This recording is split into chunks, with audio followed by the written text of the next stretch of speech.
calm down for just a moment. Because first and foremost, let's fix my tassel. Let's fix that. It's all superior. This Moorish world. This is Allah's movement. It's not mine. Anyway, first and foremost, I rise giving praise to Allah, the great God of the universe, regardless of what you choose to call the creator by. He is the causeless cause and the rootless root from which all things have grown. He has not been made, but makes everything. He has not been created, but creates everything. Time never was when Allah was not. Period. So you can call him whatever you want after that.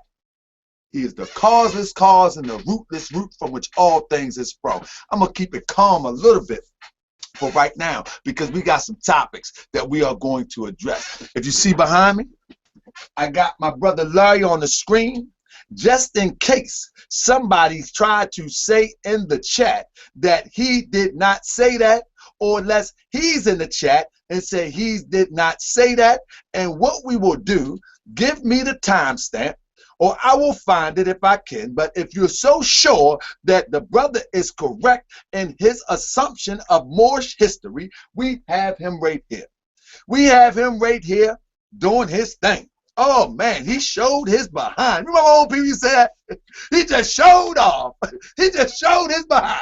Oh yeah, he showed his behind. But let me give you the background of this. What happened was, I was minding my own business.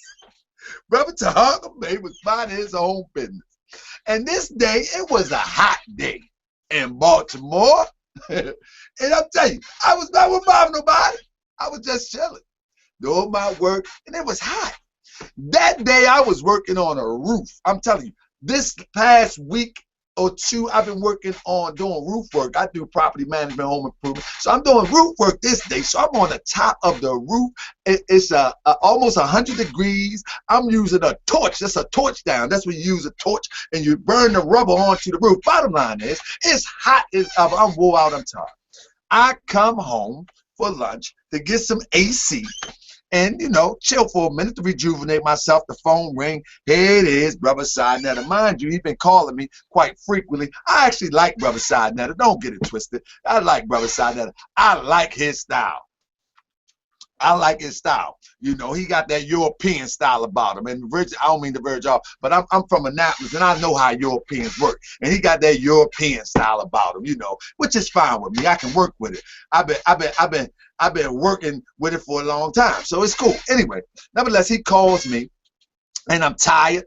And he says to me, "My brother Taharka Bey." I said, "What's up, Brother Si?" He said, "Man, what you doing?" I said, "No." He a little bit small talking. Then he said, "I got Brother Larry here. Brother Larry. Here go Brother Taharka. Here's Taharka Bey." Put Larry on the phone. Automatically, Larry goes in. Now, I'm going back and forth with him with the conversation. Little do I know, this is a debate. He has the camera running. He has the record button set, and he is planning to ambush me with Brother Larry and Brother Larry's scholarship. So, you know, in the Moorish, let me explain something. If you're not Moorish American Muslim, then you wouldn't really get it. But in Moorish circles, when we talk, sometimes we just talk, we throw thoughts around. All Moorish Americans don't agree on everything, but we look at it as steel sharpens steel type of thing. So a brother might say something, a sister might say something. You say, "Well, no, I see it this way," and and you go back and forth sometimes.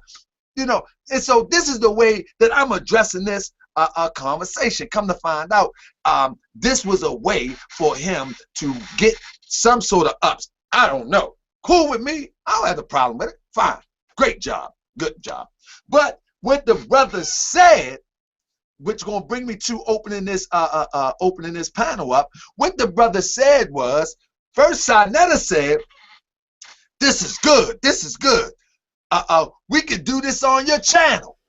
Let's do it on your channel." So from the beginning, he was already setting up a situation where as though he can maybe have Larry crush the Moors. That's just the way I see it. Now, Larry is not qualified to crush the Moors for one. Nevertheless, in Saneter mind, that's what he was doing. He was setting Larry up to crush the Moors. However, so as it came off on the video, he crushed Taharka Bey. No problem. I'm good. I ain't got no problem with that. Okay, but now I want to take you up on the offer that not only Saneter made, but even Larry agreed to. Come on the show, Moorish World TV, and let's see if your scholarship can stand the test of being vetted. There will be no screaming back and forth. There will be no over talking. The mute button. Now, even Saneter said, you got the mute button. There will be none of that. We will give the people a clean glass of water, whether it be from Larry or whether it be from Moorish World TV panel or Taharka Bey, although I'm the host. Nevertheless, we will give the people a clean glass. After that conversation on Thursday, I think it was Thursday, nevertheless, I immediately jumped into let's begin to promote it, so this seems like an opportunity that people can learn something. I called Saneter. Is Larry really serious about doing the show? Yeah, he'll do it. Man, he's going to tear you up. I'm telling you. Man, Larry, okay. Man, he's going to embarrass you more. Brother, don't worry about all that. Is he going to do it or not? Let me call him. From that day up into now, he has not reached Larry on the phone. Yet, in the beginning of the video, when he set the brother up to call me or he called me whatever, he said, Larry walking past, yelling at his window. But let me tell you something else. From that day forward, let's stop for a minute. I want y'all to share this so people can understand where we're going with this. Anyway, from that day forward, I began to question whether Larry was going to show up and step to the plate as to represent his Moorish scholarship. If anybody was on Facebook, they would see I was posting on his page. I was doing everything. Larry was missing in action from Facebook for a whole 24 hours. Call me a troll, whatever. I want to see if you can teach us our Moorish history or whatever history that you have concerning Northwest Africa. Please, our people need to know. Nevertheless, let's move forward. Now we are here. We are here to see if his information is correct. Now, if we miss something, he has, matter of fact, let me watch my phone. If he missed something, Saneter has my number. I will send him the link so he can come in the live chat. There will be no over talking. There will be no me over talking him.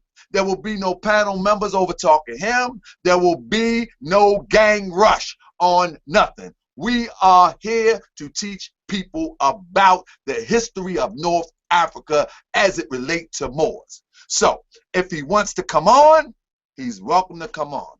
I don't want to do the phone call in due to the fact it seems to me that the phone call seems to get lost in translation. I want it to be clear.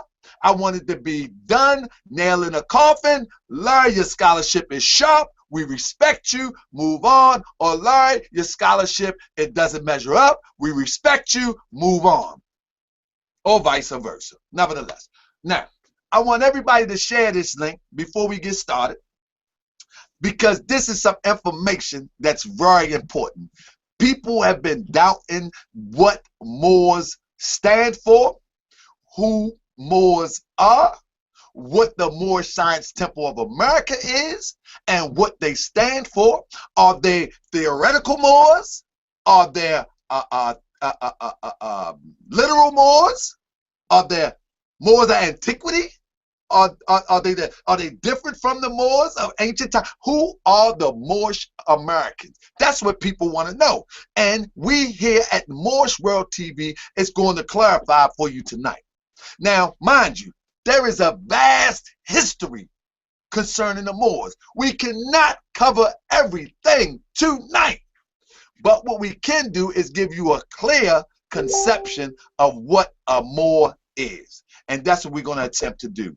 If you're on Moorish World, please change over to Moorish World TV. That is the other channel that we are streaming from. Please go to Moorish World TV at this time. If you have children around, I'm going to ask you to if you can get your children out the room. If I have to play a clip from Larry, please do, because sometimes those brothers, our brothers, Black News 102 panel, have the tendency to say things that's inappropriate for children. But before I will play it, I will tell you again, share the post. Again, share it, and we're going to start with my brother Ali Bey. I'm about to log out on Moorish World so I can watch the live feed, and I can watch the comments so I can answer some questions or pose them to the panel at the end of the show. With that being said, I calm down and we're going to get to work. First of all, I want to introduce my brother from NYC, and I'll let him introduce himself and pass it down, and then we'll bring it all the way back up, and then we will address some of the issues. Ali Bey, the floor is yours, my brother. Islam, bro. Can you hear me good? Yes, sir. I can hear you very good. Islam, I rise giving praise to Allah, Father of the universe, honors to his holy and divine prophet, Noble Drew Ali. I want to give honors to the forerunner, Marcus Mosiah Garvey. I also want to extend honors to the Honorable Elijah Muhammad and our brothers in the Nation of Islam. I want to extend honors to all of my brothers in the Moorish Science Temple of America and the brothers on the panel here. And with that, I say peace. Peace, Muslim, peace. Coming up right behind you is my brother Matiel. Matiel, please tell people where you from, and bring yourself into the people. Bring yourself into the chat, my brother. Islam. Brother Mike D. McCoy out of Atlanta, Georgia. I want to first rise giving all praises to Allah, the great God of the universe. Honors to his holy and divine prophet, Noble Drew Ali. Honors to all the Moorish Americans all over the world. Honors to all of our Asiatic brothers and sisters out there. Honors to all whom honors are due. Islam. Islam. And coming up next, we got my brother, my brother from way down south, my brother Revisionist. Brother, enter into the chat. Let everybody know who you are and where you from, my brother. The floor is yours. Islam, brother. This is brother Zachary Grimmy on L from New Orleans, Louisiana. I would first like to rise giving praise to Almighty God, Allah, the supreme being, the creator of all the worlds, all the universe. And I would like to give honors to his divine prophet, Noble Drew Ali, the last prophet in these days and times, the prophet that came to deliver us in America and give us a true and a fair, balanced knowledge of self. I also give honor to the Honorable Marcus Mosiah Garvey, the founder of the UNIA, who was the forerunner of the prophet. I give honor to all the brothers and Ali's men. I give honors to the Moorish Science Temple. And as my brother Tunica El say, I give honor to all things pertaining to Islamism. Islam, my brother, and cleaning up and sweeping up the rear is the greatest of all time. No, I'm just my big brother. Come on, bring yourself in the chat. Let the people know who you are, my brother. Islam, everyone. I want to first rise and give praise to Allah. I want to give honors to Prophet Noble Drew Ali. I want to give this to the forerunner, the Honorable Marcus Mosiah Garvey. And I want to give honors to the Prophet's strategy for implementing Allah's kingdom on earth and the salvation of all people here in America, regardless to what you call yourself. And that's the Moorish Science Temple of America. I want to give honors to all past, present leaders and members. I want to give honors to my brothers and comrades in arms and Ali's men. I want to give honors to everyone listening. I want to give honors to special honors to our host with Moorish World TV, my brother Taharka Bey, aka Off the Turnbuckle Bey. I want to give honors to everything that all my comrades gave honors to at the onset of this great meeting and great show. Peace. Peace. Hey, brother, you know, I love that Off the Turnbuckle. Let me tell you real quick. I used to be a wrestling fan. I'm telling you, me and my brother would jump off. We had bunk beds. And we would jump off the top bunk with elbows. So when you say off the turnbuckle, it resonates with me. Because somebody say something, I feel like I'm like, boom, and I'm right back at you. So off the turnbuckle, Bey, it definitely fits. I love it. Hey, but don't y'all say it, only my big brother. Nah, I'm just saying. Y'all call me baby with the fan, turnbuckle, and whatever you want. But I'm telling you this. You can't tell me nothing about a law or more science as it relates to being alive. And with that, Brother Ali Bey, first thing the brother had to say on the rant or whatever you choose to call it, him teaching me, as it was called, Taharka Bey, brother Larry, give Taharka Bey a Moorish history lesson he will never forget. Okay. Part of his lesson was, Ali Bey, black Moors, quote unquote, black quote unquote Moors were nothing but slave army, a slave army for Arabs, assuming he means pale Arabs. This is what he's saying. Now, Right. he's saying that the so-called blackamoors, the Moors of North Africa, were simply a slave army. Brother, can you touch on that for me, please? Well, Islam, the first thing I would ask of him is how come he didn't provide any sources for any of his claims? Now, what he chose to do was say that a lot of this stuff is already well-known history. The problem with just saying, hey, it's well-known history, you can look it up, is that a lot of things that you think are well-known histories are actually revisionist histories if you don't go further into what this stuff is about. So as it pertains to these African Moors being nothing but a slave army to some Arab people who like you said, I'm assuming he's talking about some pale-skinned people of the Umayyad dynasty. He's incorrect. He's incorrect, and he has not provided any sources. And the reason that providing sources for what he's saying is so important is so that these sources can be vetted. Because we do know that when it comes to Moorish history, we're very much oftentimes dealing with revisionist histories coming from racist European Christians who are trying to change and rewrite the histories so that we here in America and across the world don't have access to who those people really were and our relationship to them. All right. And what people like Larry and other people are doing is perpetuating these falsehoods. They want you to think, like he made a comment that I heard as well, that he says, when I say Moors, I'm talking about these mixed Berber / Arab / black people who enslaved black people for 1,000 years coming from Mauritania. Well, maybe that's who you're talking about, but that's not who we're talking about when we're talking about the ancient Moors. You're talking about some Johnny-come-lately mixture of people. That's not who we're talking about. But the bottom line is, when it comes to him saying that these Moors, these African Moors that Dr. Ben talked about, that Dr. Ivan Van Sertima talked about, that John G. Jackson, a whole other J.A. Rogers and many others talked about as rulers, these same Africans that are depicted all throughout Europe as people of distinction, honor, and nobility, these same people that he's saying were nothing but slaves, he needs to show proof. I don't accept him, this guy, whoever he is, looking, I'm not going to say what he looks like, but this guy sitting there saying what he's saying without providing any sources so that we may vet his sources. I want to see what Christian European he got his nonsense from. And with that, I say peace. That's all I have to say about that.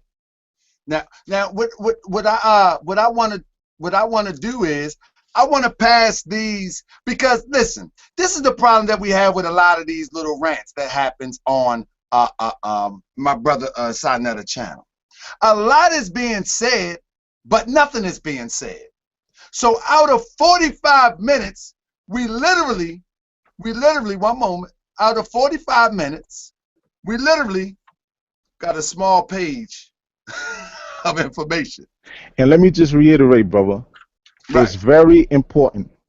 And when it comes to Moors disseminating information over on the black news side or whatever they call themselves over there, when it comes to Moors disseminating information, one of the first things they say, if we don't show them something or direct them to something, these guys provided no sources. They provided no where's your primaries? You know, like they like, this is the new thing. They like, where's your primaries? Where's your primary? This guy, Larry, sat on that couch for 45 minutes straight, acting as if he's some kind of authority on something without providing one single source for any of the claims that he made.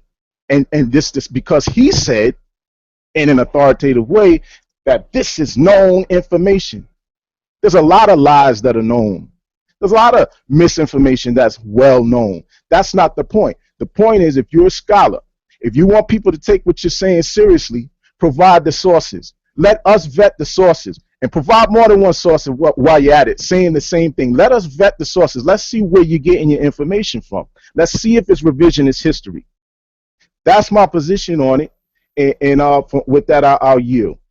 Islam, and see, and that's the thing with this. That's why I said even on when I posted it on Facebook that we would do a live stream. We won't do a phone thing, because see, on the phone thing, we remember last week our phone thing messed up for some reason. You know, when somebody wanted to call in, it wouldn't go right. The mic wouldn't act right. You know, the live stream don't act up too bad. You know what I mean? Last week it did for some reason with Star.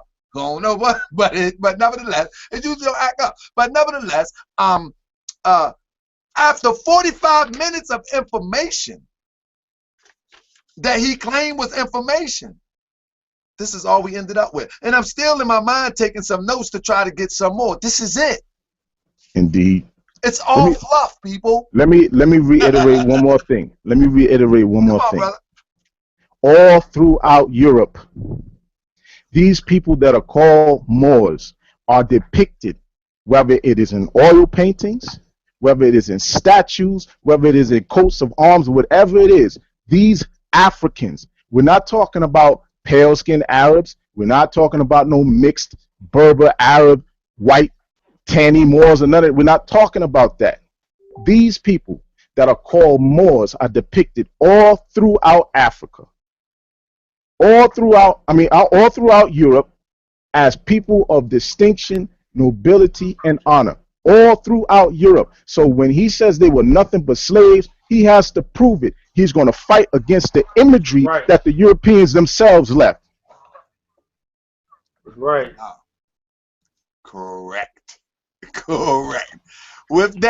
With that, again, let me pass it down to my brother Monty L to touch on this, and I want everybody to touch on this a little bit, if y'all will, even just a little bit, even if you say, well, he cleared it up, whatever. Was the Moors? Because I want to get this down emphatically. I want to be clear. Was the black Moors? And as I said, this is brother Taharka Bey. This is what Taharka Bey is saying as I express this viewpoint as it relates to understanding history.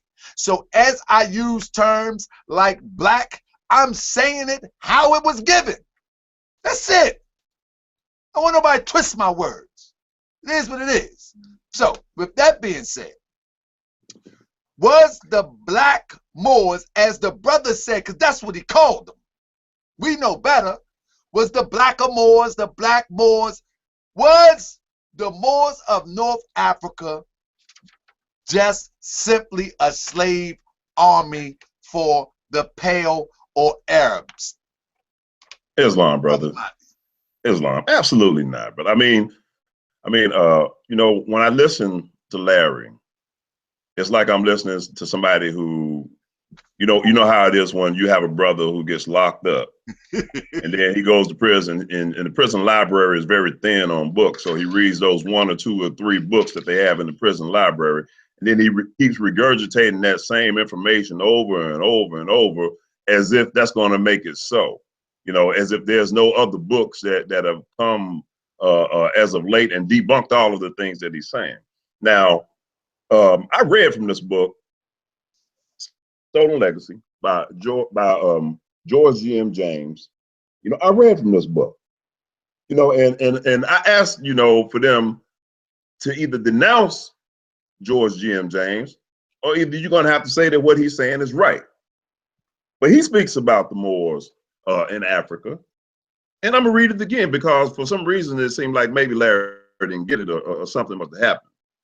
But I'm reading from page 39, second paragraph. It says, during the Persian, Greek, and Roman invasions, large numbers of Egyptians fled not only to the desert and mountain regions, but also to the adjacent lands in Africa, Arabia, and Asia Minor, where they lived and secretly developed the teachings which belonged to their mystery system. In the 8th century AD, the Moors, i.e. natives of Mauritania in North Africa, invaded Spain and took with them the Egyptian culture, which they had preserved.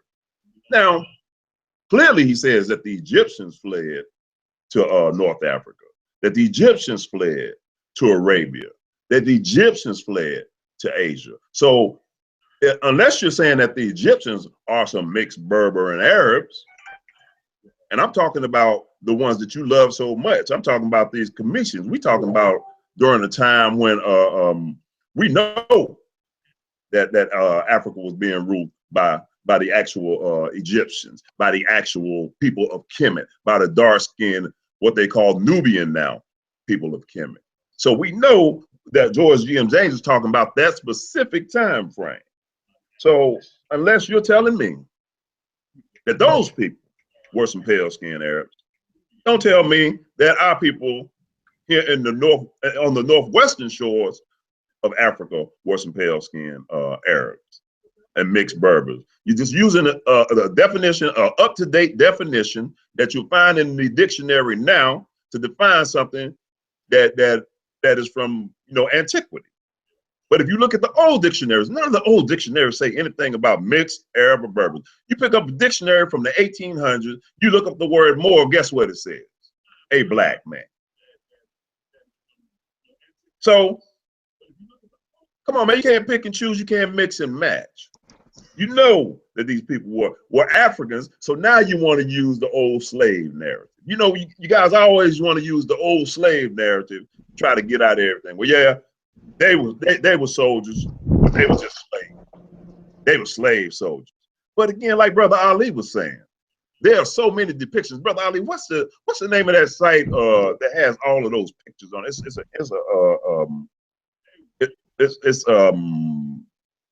Bro, all they have to do is go to Google.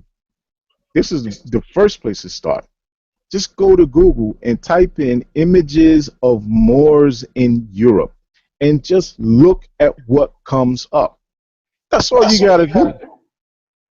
But let me just read something from this book called The History of the Wars, books 3 through 4, The Vandalic War.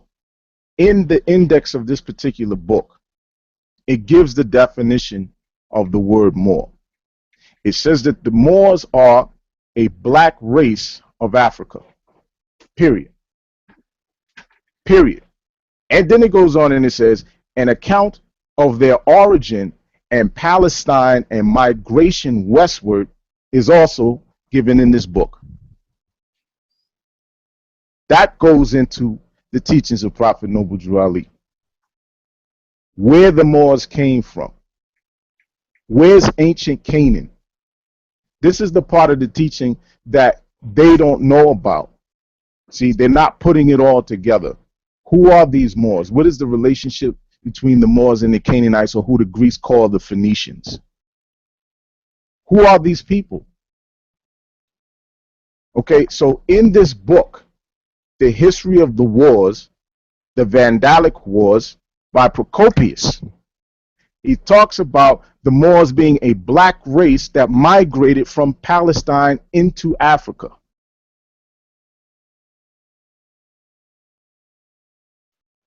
This is not just in this book. Dana Manichi talks about many of the old dictionaries before the 18th century. That's right. Many of the old dictionaries, you'd be hard pressed to find the word Moor being defined as anything but a so-called black person. No mixed Arab, no mixed Berber, this, that, and the third. Long before they started changing the dictionaries around the 1800s or so. All of the older dictionaries all define Moors as quote unquote the black race or the Negro people. So again, to the point that I made earlier, these people are not going back far enough with the terminology that's being used. Like he wants to say, when I say Moors, I'm talking about the mixed Berber, Arab / black people that was whatever from Mauritania. Well, that's not who we're talking about. You're talking about some modern mixed up people. That's not who we're talking about when we're saying who we descended from. That's not who we're talking about. That's who you're talking about because you are playing games with this thing and you're really not trying to understand what we're talking about anyway. Peace. Yeah, I think that social media site is called Pinterest. Pinterest. Oh, Pinterest, yes. They show a lot of just pictures and depictions of whatever you type in, and they draw them all from the internet. I think you're talking about. Exactly. Plus, you can post on there. Yeah, absolutely, absolutely. Exactly. And it shows a whole bunch of Moors, and and it shows them in not as no slaves. It shows them depicted as royal and noble characters, and they're all Asiatics, man. I mean, it's just it's just common knowledge. It's common sense. Islam. I want to say that all of y'all in the chat room, we going. This is a hot topic. This has been a hot topic for some time. This is just not new. So we don't blame Brother Larry because we have heard this commentary for the longest.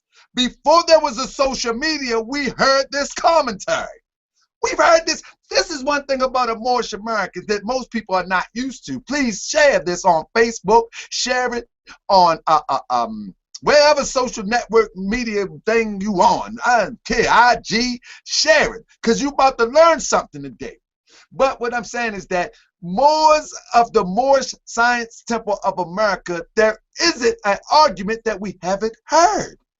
I mean, seriously, but you just have not heard the response, a responsible response from the Moorish Science Temple of America, because the Moors are busy in temples creating businesses. But now this social media thing is where it's at. It's at its height. Now we are able to address it on a large scale and not in our small cities, our small groups, our big cities, and our small groups. However, I have my brother coming up next, and he's going to touch on the topic. My brother Grimillion Hill. But again, before he comes in, I'm asking you to share it due to the fact that there is a lot to be learned on this subject. And this subject is so deep that you will be surprised that your connection is so easy to trace, but your history is infinite. And it starts with this subject right here. So, Brother Grimillion Hill, was the Moors a slave army of the Arabs? And you can keep it long, you can keep it short, you can go wherever you want to take it. But we don't want to leave no holes for the mouse to get out the house. Let's go. Islam, Moor, you put me in the cross, because I got like a half dozen books sitting in my lap right now and I'm trying to move them. So, with that being said, Moor, I'm gonna keep it short, but I got a lot. But I wanna say something real quick. No, the army of the Moors was not a slave army. And first of all, we have to ask ourselves this, right? what is your religion? The answer is what? Islamism. Islam. Right? So if the fact that the religion is Islamism, a lot of these individuals that were in the Moorish army, if you will, were united by their allegiance to the Sultan via Islamism, or what we commonly call Islam. That's the bottom line.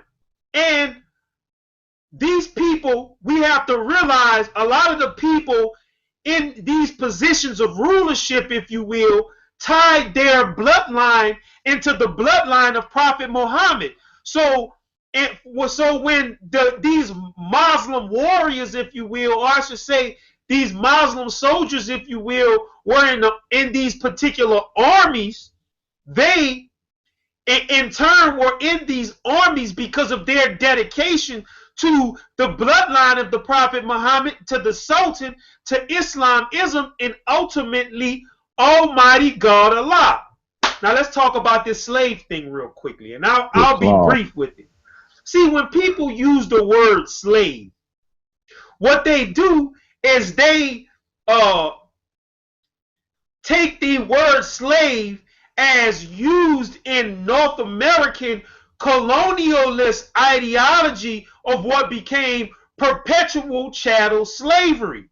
But what in the world of the Moors, or in the olden world, what was considered slavery back then was what is not, or was not what slavery was today. Now, am I saying it was right? No, I'm not, because you know it was certain things that was inculcated in that caused the fall of all of our race, not just the Moors or whatever, or not just as they say the Moors, if you will. So to answer that particular question, no, there wasn't a slave army if you using that particular terminology of the slave of that. And some of the people were in a type of indentured type servitude, which was even better than the indentured servitude in the United States of America. So no, it wasn't the slave army, brother. Those people were united in their beliefs in Islamism and their dedication to the Sultan. And also more, I got something too I want to say real quick. You know, and I'll leave it alone. You know, back in the day in the conscious community, man, and please forgive me, brothers. You know, back in the day, you know, you had in the conscious community, you had upstanding brothers, man, like Malik Zulu Shabazz, educated brother. His predecessor, of course, you know, as everybody know, Khalid Muhammad, the brother. These are the type of brothers, man, that represented the conscious community. And now, man, we done degenerated to such a state, man, that we got, you know, guys, man, that look like they got a can of Bush beer in their hand, been sitting in front of the corner store for a week, representing what's called a conscious community, and people are accepting that madness. Man, something is wrong, boy. And you know, I got a lot to say more, even when he came at you about your name saying it wasn't Moorish, brother, man. I could correct him on that. So I'm going to pass it, though, Moore. Hey, boy. I got a lot. Hey, Moore. Hey, Moore. This is what's funny to me. A brother asked me this week in the email. He said, brother, if you need me, just give me, just give me eyes. Man, we don't play that. Blah. He said, and how do you take that? How do you take people talking? I said, brother, this stuff is funny to me. This stuff is real funny to me, that these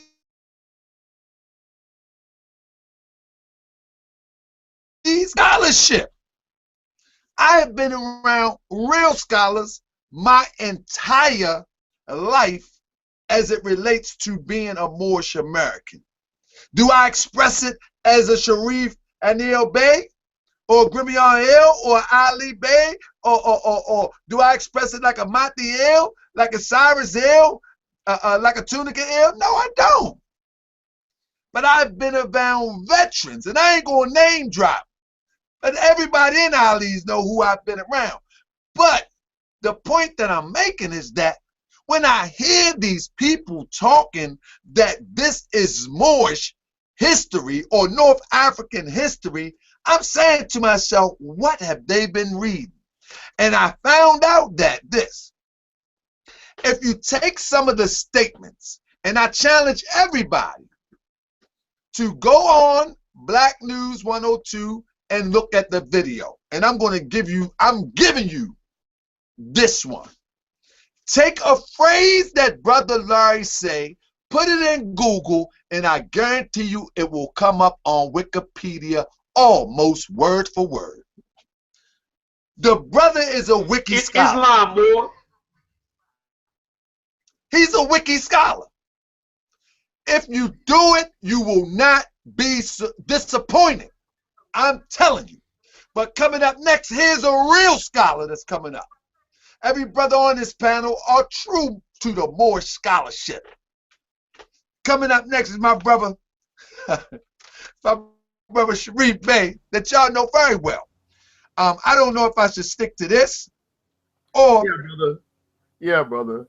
I kind of want to touch on it, brother. I gotta brother, the floor is yours, my brother. You know, real quick, my brother. I want y'all to share this because we have a few more questions. We have a lot of more time, not a whole lot of time, but we have a lot of time to address all questions. I want y'all to share this link so people can learn something. The purpose of the Moorish Science Temple of America is to uplift fallen humanity. It was founded to uplift fallen humanity. It wasn't founded for Taharka Bey to shine, for Sharif, for anybody in Ali's men to shine, Tunica Hill to shine. It wasn't founded for us to beat Larry over the head with information. The reason it was founded, for what purpose was it founded? For the uplifting of fallen humanity. So please share this so people can get a clean glass of water of truth from a Moorish American Muslim and not from an outside detractor, antagonizer, and people that want to just slander our holy and divine prophet and our divine and national movement. Brother Sharif, the floor is yours. Yes, sir, brother. Give me the original question again. The original question was, yes, sir. This brother made a statement that blacks in North Africa that were called Moors. Yes, sir. A part of the statement was they black because people in Nigeria call themselves black now today. That's what he said. But that ain't the point.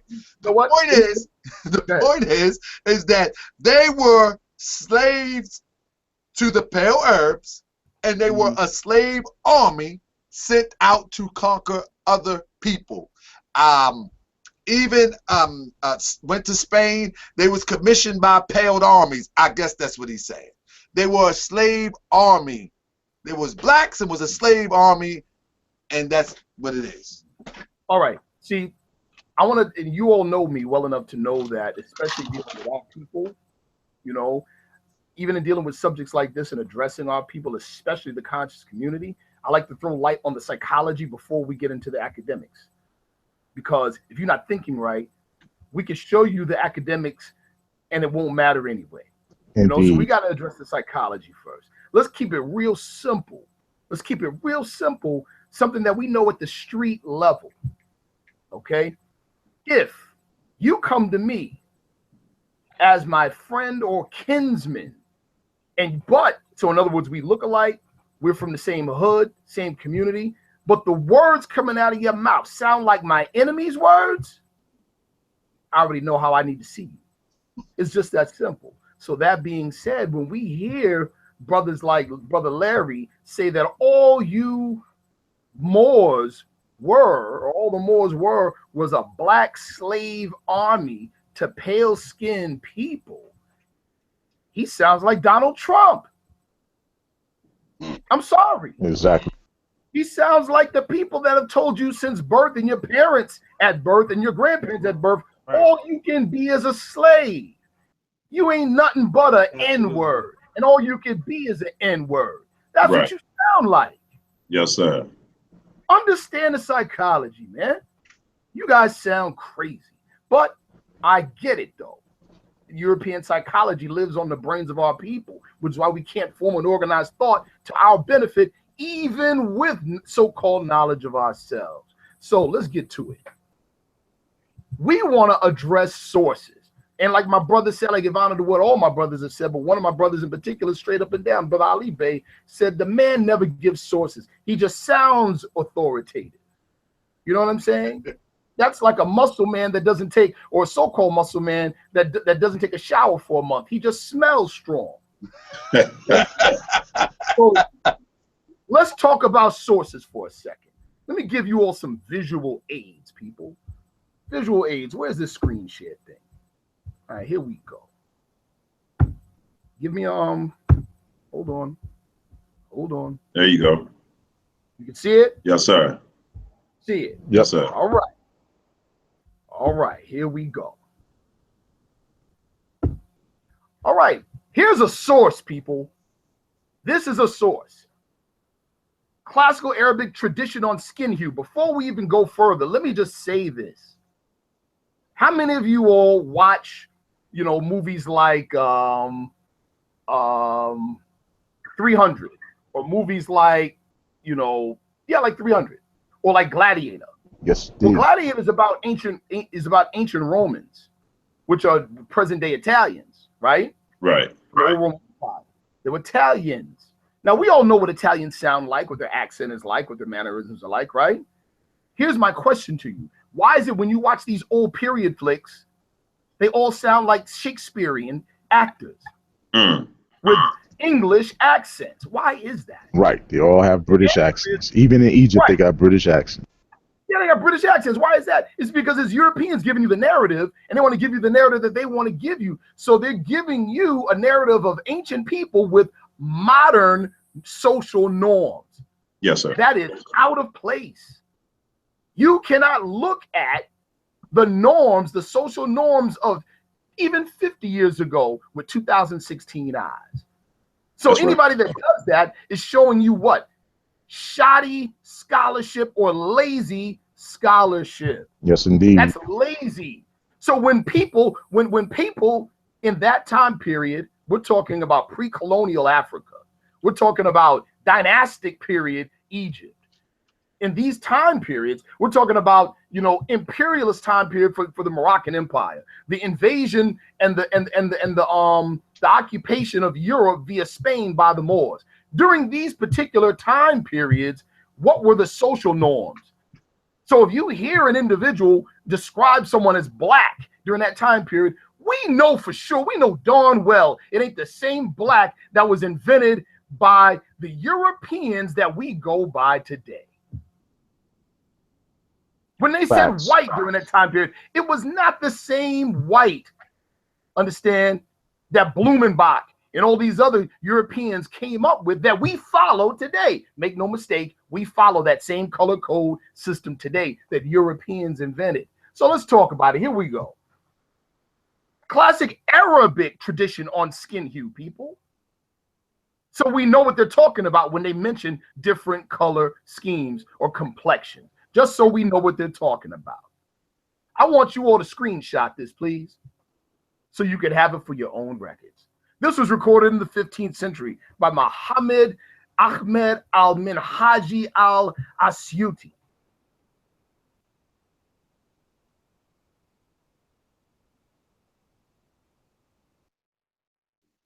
Brother, you went out, my brother. Everybody on? Yeah, I'm here. I did go out. Okay, you went out, my brother. Anyway, while he get that together, I want everybody to share this. We're gonna learn something today. We definitely gonna learn something today. So I want y'all to share this so we can get to the next level of our understanding. Brother Sharif went out real quick, but he'll be back in a minute, I'm pretty sure. The next thing that we're going to touch, and we're going to get back to Brother Sharif. Let me real quick. Sharif will get back in real quick, but I want to share this with the people. Give me 1 second, and I want to share this with the people. Y'all listening? Hey, can y'all do me a favor? Press 1 if you're listening, because this is big here. Press 1 if you're listening. This is big right here. And then we're gonna go to the next step. Islam, more. If can I interject for 1 second more? Sure, more. Just real quick. Islam. One thing I wanted to point out with what Larry did, before I forget, right? And I talked to Brother Sharif today, and I talked to Brother Ali Bey today. Watch Brother Sharif is out. I just want to express real quick. What Larry did too was disingenuous, and I'm gonna tell you why it was disingenuous. And the reason why it was disingenuous more because notice what they did was, and it was a brilliant psychological move on the public.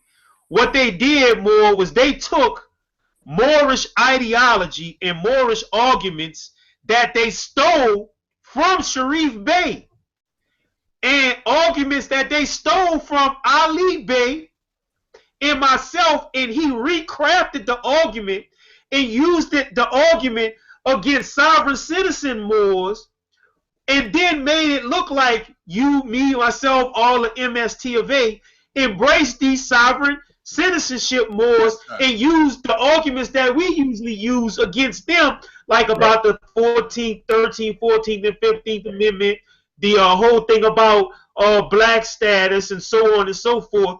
That brother disingenuously took all of our arguments that we use and using them against sovereign citizen Moors that are coming at him without crediting the fact that he got it from Ali Bey, without crediting that he got it from Sharif Bey, and any other Moors who follow our particular study and ideology when it comes to Moorish history and Moorish science, if you will. So I wanted to point that out when he was talking about the black stuff, when he was talking about the 14th Amendment citizenship stuff. That stuff he probably got, no, not probably, he got it right out of Ali Bey's paper and took it and used it as a bait and switch more. So that's all I wanted to point out too about his argument. If you don't believe me, just go back and watch the video.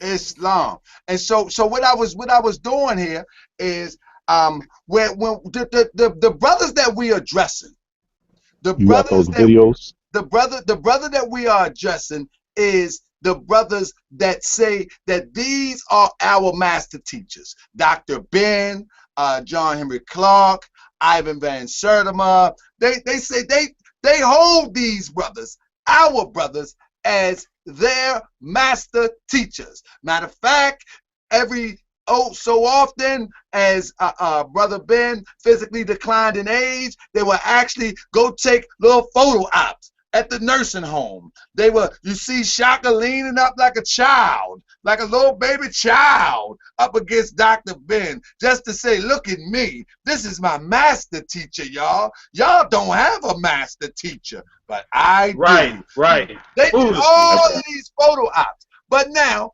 momentarily, in the background, the brothers, master teachers, confirmed exactly what our prophet have said. And now I'm going to share a clip. Here we go real quick. Here we go. Pay attention. 7-11, we were calling ourselves Moors. Hold up. Let me bring it back. We were. Yeah, bring that back, Mo. Bring that back. Of God, and the last was on Christian doctrines, the fundamental principle for modern Christianity.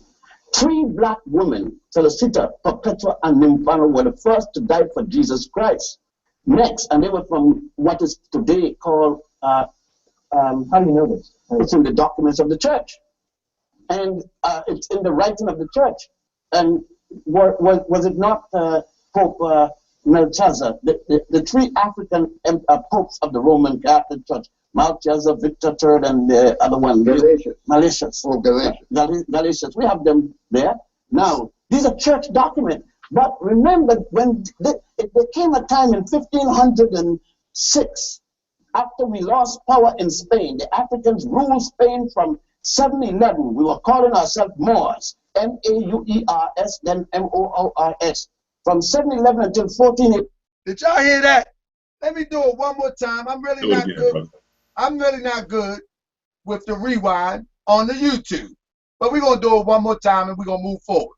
And brought into Europe, the university system, building the University of Salamanca, S-A-L-A-M-A-N-C-A in Spain, a copy of the University of Genève from ancient Ghana, which was equally a copy of the University of Sankore in Timbuktu, which the French later called Timbuktu. Now, look, if you want to read it, read Stanley Lane Poe's The Moors in Spain, written in 1887, or Alejandro Macaziza. Read his book in Spanish, The Moors in Spain, and said that even the bath was introduced by those Africans. First of all, let's stop right there. He said even the bath was introduced by those Africans. Yeah, Your but master teacher is making the connection that Moors are no different than any other inhabitant of the African continent. That's right. Can I add on? Can I add on? My brother, come with it. I'm going to read this again. I read this on the last show that we did, but this is from Dr. Yosef Ben Yakinen. Again, Cultural Genocide in the Black and African Studies Curriculum. This is from pages 14 and 15. And this is also the information that Ankh tried to misinterpret for us as if we have reading comprehension problems when we know we don't. So let me just read this again. I'm going to take it back. He says, and this puts context on it when he starts talking about the Moors are the descendants of African Americans. Let's go back further so we can put context to it and see what the man was talking about. He says, Moors, among other names like Carthaginians, Tarmarians, etc., etc. Moor is just, these are just a few of the names that we will call with honor. With honor. Right? Then he goes on and say, just like he just mentioned in his video clip, these same Africans built in Salamanca, which he just mentioned, Spain, Europe's first university, which ultimately was a copy of the university at Timbuktu, which the Moors built. Timbuktu is a Moorish establishment.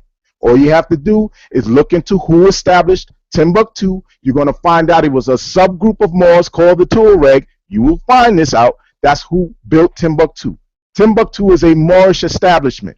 Understand that. So he goes on and he says, these same Africans built the university in Salamanca, and it was the African hero. He said the African hero. He didn't say no kind of pale Arab or no Persian or nothing else. He said it was an African hero by the name of Hannibal Barca who led over 100,000 African soldiers, not warriors, across the Iberian Peninsula, across the Alps Mountains, and down into the Po Valley of northern Italy, where they remained for approximately 20 long years, fighting the best that Europeans had at the gates of Rome. Certainly, the African Americans' children's hero that led their African ancestors, the Moors, into Iberia was none other than the illustrious General Tariq, the man in whose honor the Rock of Gibraltar is so named. This is, again, Dr. Yosef Ben Yakinen, Cultural Genocide, pages 14 through 15. Now, either Dr. Ben is lying or Larry is lying. Somebody is lying. Praise the Lord. Praise the That's Lord. right, Mo. With that, Ali Bey, let my brother, Brother Sharif, continue on with his thought. Unfortunately, you know, these sometimes in this electrified age,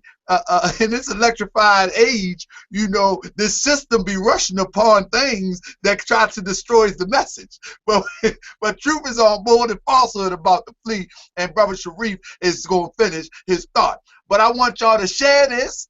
Share with your friends. Let them know that the Moors are on live, Moorish World TV. Subscribe, because as time go on, we're going to have more days on discussing more topics and more relevant issues as it relates to us today.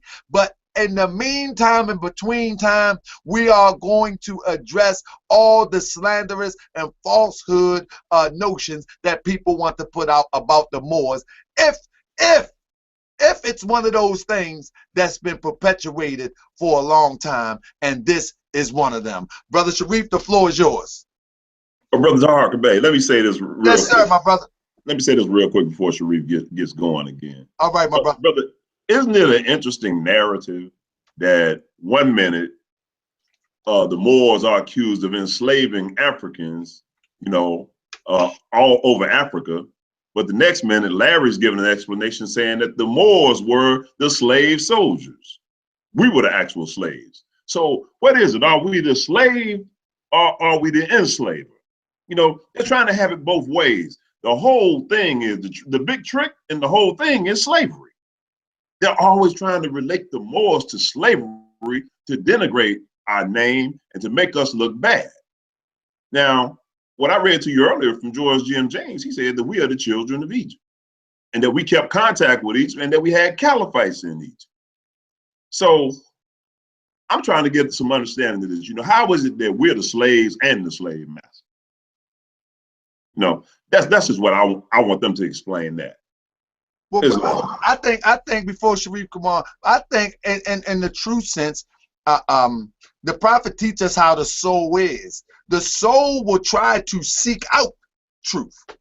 It doesn't matter what type it is, will seek out. I think this is the way that they try to learn from the Moors, as opposed to humbling themselves and say, man, listen, I heard this. Brother, what you think about this? Brother Sharif Bey, what do you think about this? Matthew Bey, you know, I heard this. Is this a fact? And see, that's how brothers do. But once the money come involved, your YouTube views come involved, the selling of merchandise that is attributed to consciousness is involved. Once an S500 come involved and my payments are due come involved, then we might say anything. We may even bring somebody with a fez with an oak tape to it and saying that he's a Moor to get attention. See, once these things, when this money come involved, we'll do a whole bunch of silly stuff. You see, and that's the lower self that I'm talking about. We'll do a whole bunch of silly stuff. But the floor is yours, my brother Sharif. Carry on your thought. I'm trying to learn something today. Islam, can you all hear me? Yes, sir. Apologies for the technical hiccup. I don't know what that was all about, but you know, whatever, law governs all events. So again, in addressing the psychology, you know, now we, you know, that was just a little bit, but now we can address the you know, we can address source, okay? But there's a psychology behind the source finding and what we call a source. So when you hear our people, and I addressed this on April 10th, I addressed it on April 10th. When you hear our people in the Afrocentric, you know, sphere of thinking, or the conscious community that isolate African American identity to purely and only sub-Saharan Africa, what you are now doing, or what you are witnessing, is them parroting word for word their former slave masters' birthright stealing false identity of our people. You understand? So when you just subject, or when you limit our connection to Africa to just sub-Saharan African, sub-Saharan, which is that's a funny term anyway, but when you limit that, then when you hear terms like Arabians or Arabs, it can't be Africans.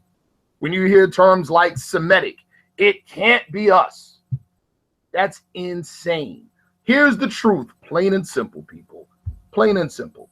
The truth is, our people are the, can you all see that? Yes, indeed.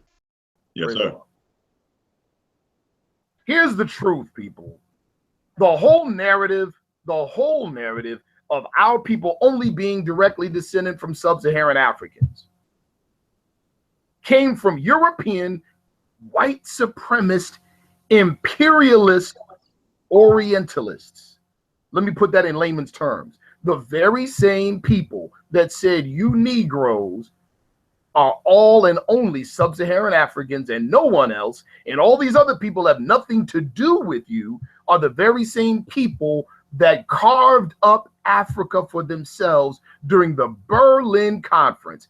Incidentally, it was around the same time the Berlin Conference occurred that they started changing the definitions of what a Moor is in the encyclopedias, and also too making clear, right, attempting to make false racial distinctions between our people and so-called Arabs. That's right. Everyone, please take a look at the slide. Original Arabians. See, here it is. None of the people in the conscious community, the so-called conscious community, have any issue when we say that the original Jews or the original Hebrews look like us, and that Europeans have adopted their culture. They got no problem with that. But somehow that couldn't happen with original Arabians and Arabized Arabians. You know what I'm saying? I mean, insane. Insane. But somebody, please, all of you watching, please screenshot this, okay? Because it has real sources on it that you can vet. The original or true Arabians, Al-Arab Al-Ariba, consisting originally of 12 tribes. Sound familiar? Described by Ibn Manzur as very dark olive or Aswad al-Jilda, also called Khalis al-Arab or the pure Arabs, because of their dark skin. Dark skin was actually a sign of pure Arab ethnicity. The pure Arabs described themselves as dark olive or what you would call black, while describing non-Arabs or Persians as red. These dark olive Arabs are the descendants of the Kushite Afrabians. Yes, people, Afrabians from southern Arabia. The same as the Akkadians that gave the Sumerians their language and gave them their Allah. Shout out to Shaka Utmost. Kush is the ancient name for Midian. The Midianites are the earliest identifiable Arabic-speaking social group documented as a Kushite Arabian tribe. The term Asiatic Negroes used by Sir Harry Johnson, 1858 to 1927, describes dark olive Negroid peoples in Southeast Asia. This is in the book, The Negro in the New World. Our sister Dana Marnichi, in the Afro-Arabian origin of Israelites and Ishmaelites, says that Arabia and Ethiopia are extensions of each other. So I say that to say this. We don't blame Reggie for his ignorance on the matter. We don't blame him, especially if he leans on Wikipedia. You mean Larry? We don't blame Larry. But Larry. if your definitions of the terms are skewed, how can your reasoning be sane? With that, I say peace. And my brother said, my brother said Reggie, but him too, him too. We meant Larry. I think he meant Larry, but him too. His sources is crazy too.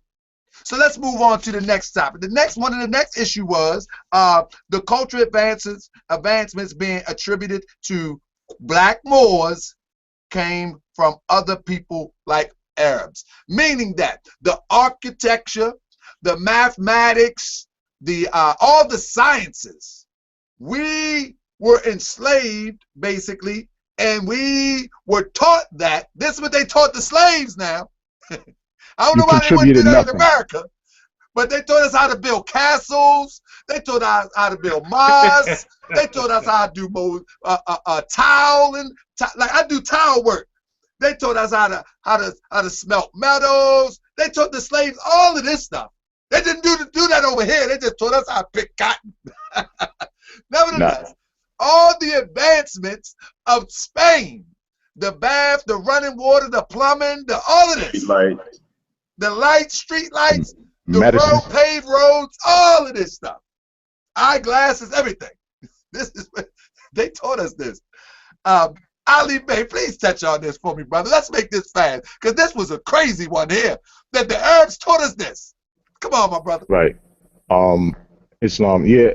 He also made the comment, just to add a little bit more to it. He also made the comment that I think Mansa Kankan Musa went on his pilgrimage, and when he came back is when he came back with the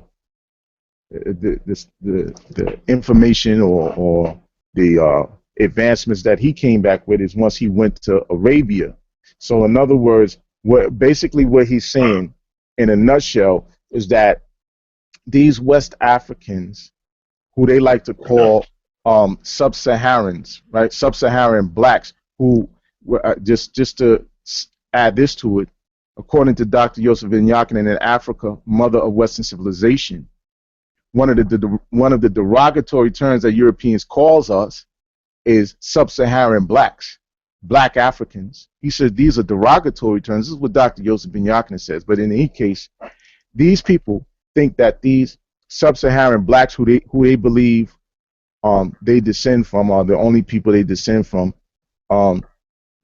could not have possibly offered any advancement, any progress to the civilized world. It had to have come from outside.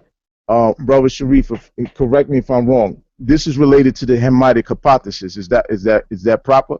That's, brother, the Hamitic hypothesis. Everybody should research Seligman, Charles Seligman. The Hamitic hypothesis is the philosophical or the ideology that the Afrocentric movement or utilizes when dealing with identity and definitions of identifying terms of African peoples. In other words, your entire psychology, the entire Afrocentric way of thinking is based upon Eurocentric terms and Eurocentric means of identifying you.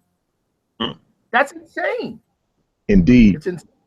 And the Europeans go on and they add to that by saying that anything of value, anything progressive, anything in terms of advancement that appeared in Africa had to have come from outside of Africa, because the people in Africa could not have possibly had the knowledge or the light to do this stuff. And this is the narrative that Larry is perpetuating when he's saying that the marvelous achievements of our ancestors. I'm going to run with Dr. Ben. Dr. Ben says these are our ancestors.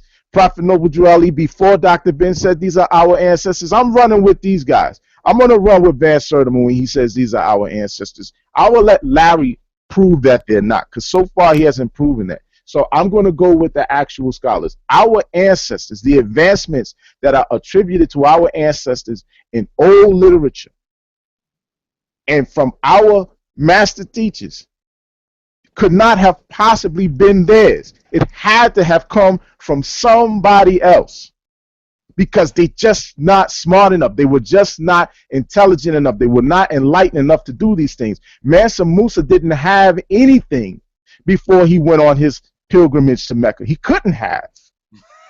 He was like the people in Tarzan.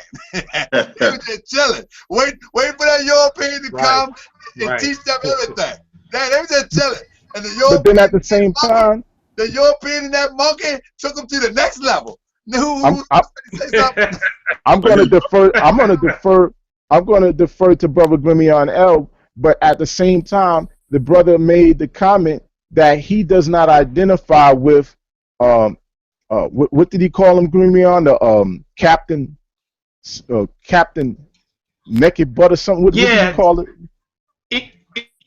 Indeed, yeah. You know, Saneter, this just goes to show you that these people that the conscious community is looking up to don't really have no true, genuine respect for our history. It's just about notoriety and the dollar, because Saneter basically referred to the people that Larry say he don't identify with as general butt naked, you know, referring to the people in the sub-Saharan Africa. So that's basically what you're dealing with. That's what he called the more general butt naked.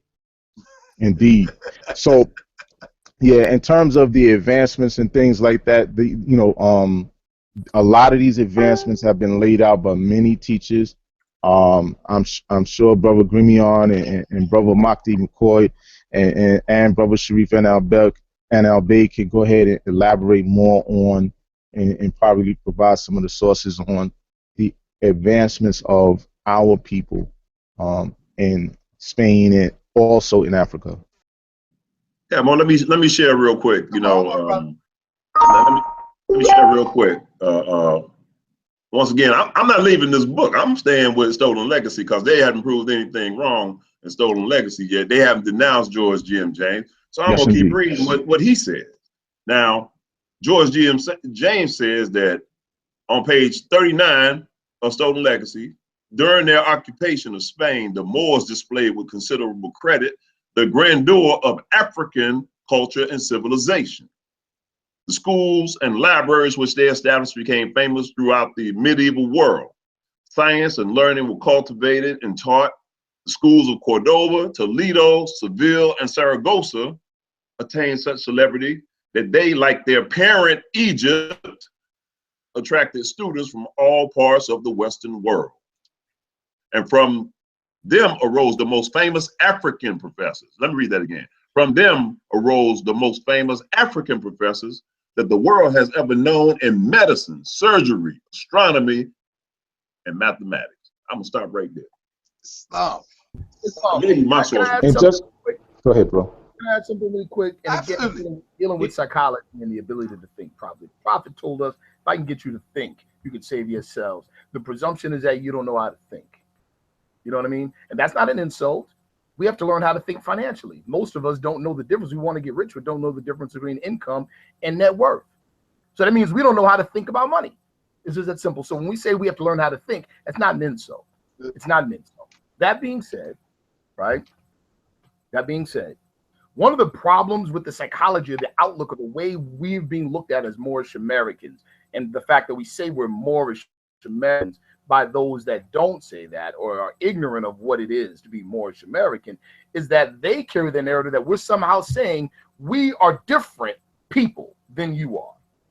And that is not what we're saying. We are all the same people. We are all the same people. We love you all the way we love each other. This is That's right. This is the truth. Now, the problem comes is because now you have others that are saying, that look like us, that are saying, you all are race traitors. You all are enemies of our people. This is the narrative that drives their so-called scholarship. This is the narrative that's driven their attacks on us. Wicked. And so we're talking with this conscious community thing with HOK, we're talking 8 years of disrespect. 8 years of it up to April 10th. And after April 10th, the disrespect and the ridicule turned into outright hostility. That's all. This is what we're dealing with. But it's based on them trying to give the impression that we're race traitors. Now, let me go back to what I had said earlier. If our people in the so-called conscious community, in attacking us, are parroting the European white supremacist definitions, then who are they working for? If they say that we taught our people, if we all agree, both sides agree, that our people taught the European civilization, but they can't tell you or give you details on how we did it. Right. And the only people that can tie it together specifically and give you dates, times, and locations are the very people they're trying to attack and say alongside their slave masters that we didn't exist. That's right, Moore. What does that tell you? Who's the real race traitor? Let's just call it what it is, man. Larry's a race traitor. Reggie's a race traitor. Right. Call it what it is. Right. They're parroting what the slave master said. That's right. You know what's funny to me, brother? Please, I'm gonna give it to you right now, Grimmy. Give me 1 second. What's funny to me is that I'm hosting this show, right?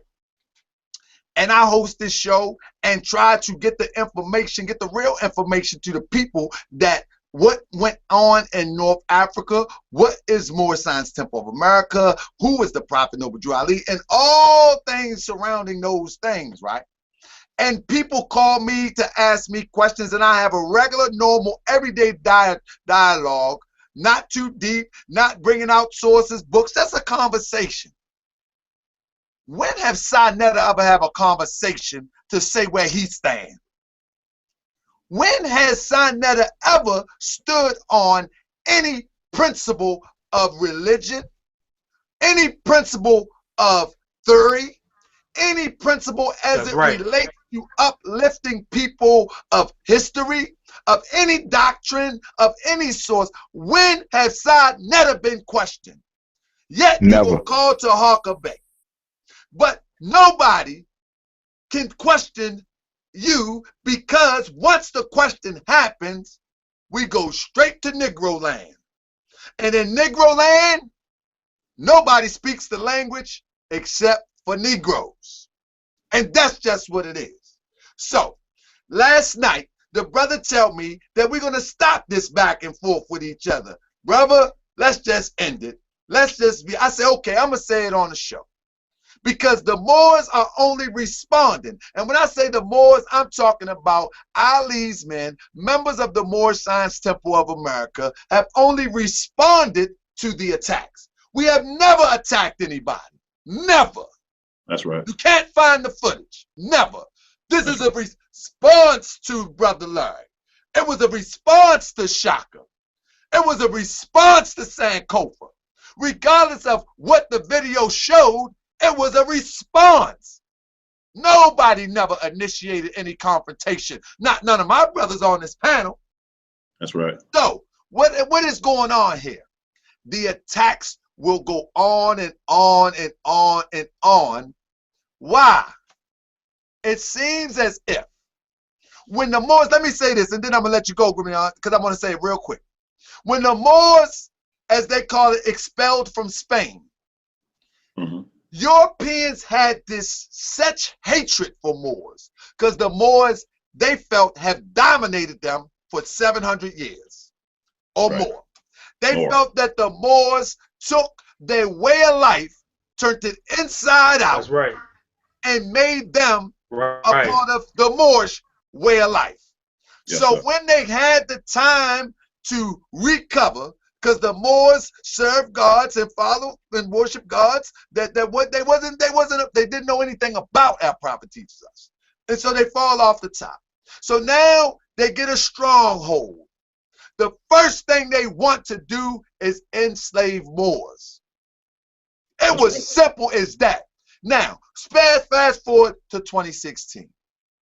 Brothers like my brother Saneter, seems like that the Moors have done such tragic things to him, that they have done some things to his family, that they have done things that makes him want to attack, and he's not going to stop. He's not going to stop. I don't know what happened. I don't know if it happened in prison. I don't know if it happened on the street, but something happened to make this brother keep coming at the Moors. Brother, we are your brother. We got messages, we got lessons, we got something to teach, we got things that we have in common that we can work together and take people to the next level. You're in the chat room now attacking right after last night you told me you was done. What is he saying? Isn't that Eurocentric or not? So to Brother Sharif's point, who's the real race traitor? Bring me on, L, the floor is yours. Woo! Islam, Moor. Outstanding. Outstanding. And honest to you, Moor, for what you're doing. Honest to you for what you're saying. Honest for standing up for the Moorish Science Temple of America. Because what people don't really understand, man, is that, you know, there's a lot of people in the MST of A. We are peace-loving people. And we not, you know, for the most part, some of us, I should say, are not boisterous like that. So they take advantage of it. But I want to deal with a couple of things more. And this is from basically what these guys are doing is they are discounting, as we just went over, they are discounting their own master teachers. They are discounting Runoko Rashidi, Ivan Van Sertima, Dr. Ben, John G. Jackson. I mean, the list goes on. Or Wayne Chandler.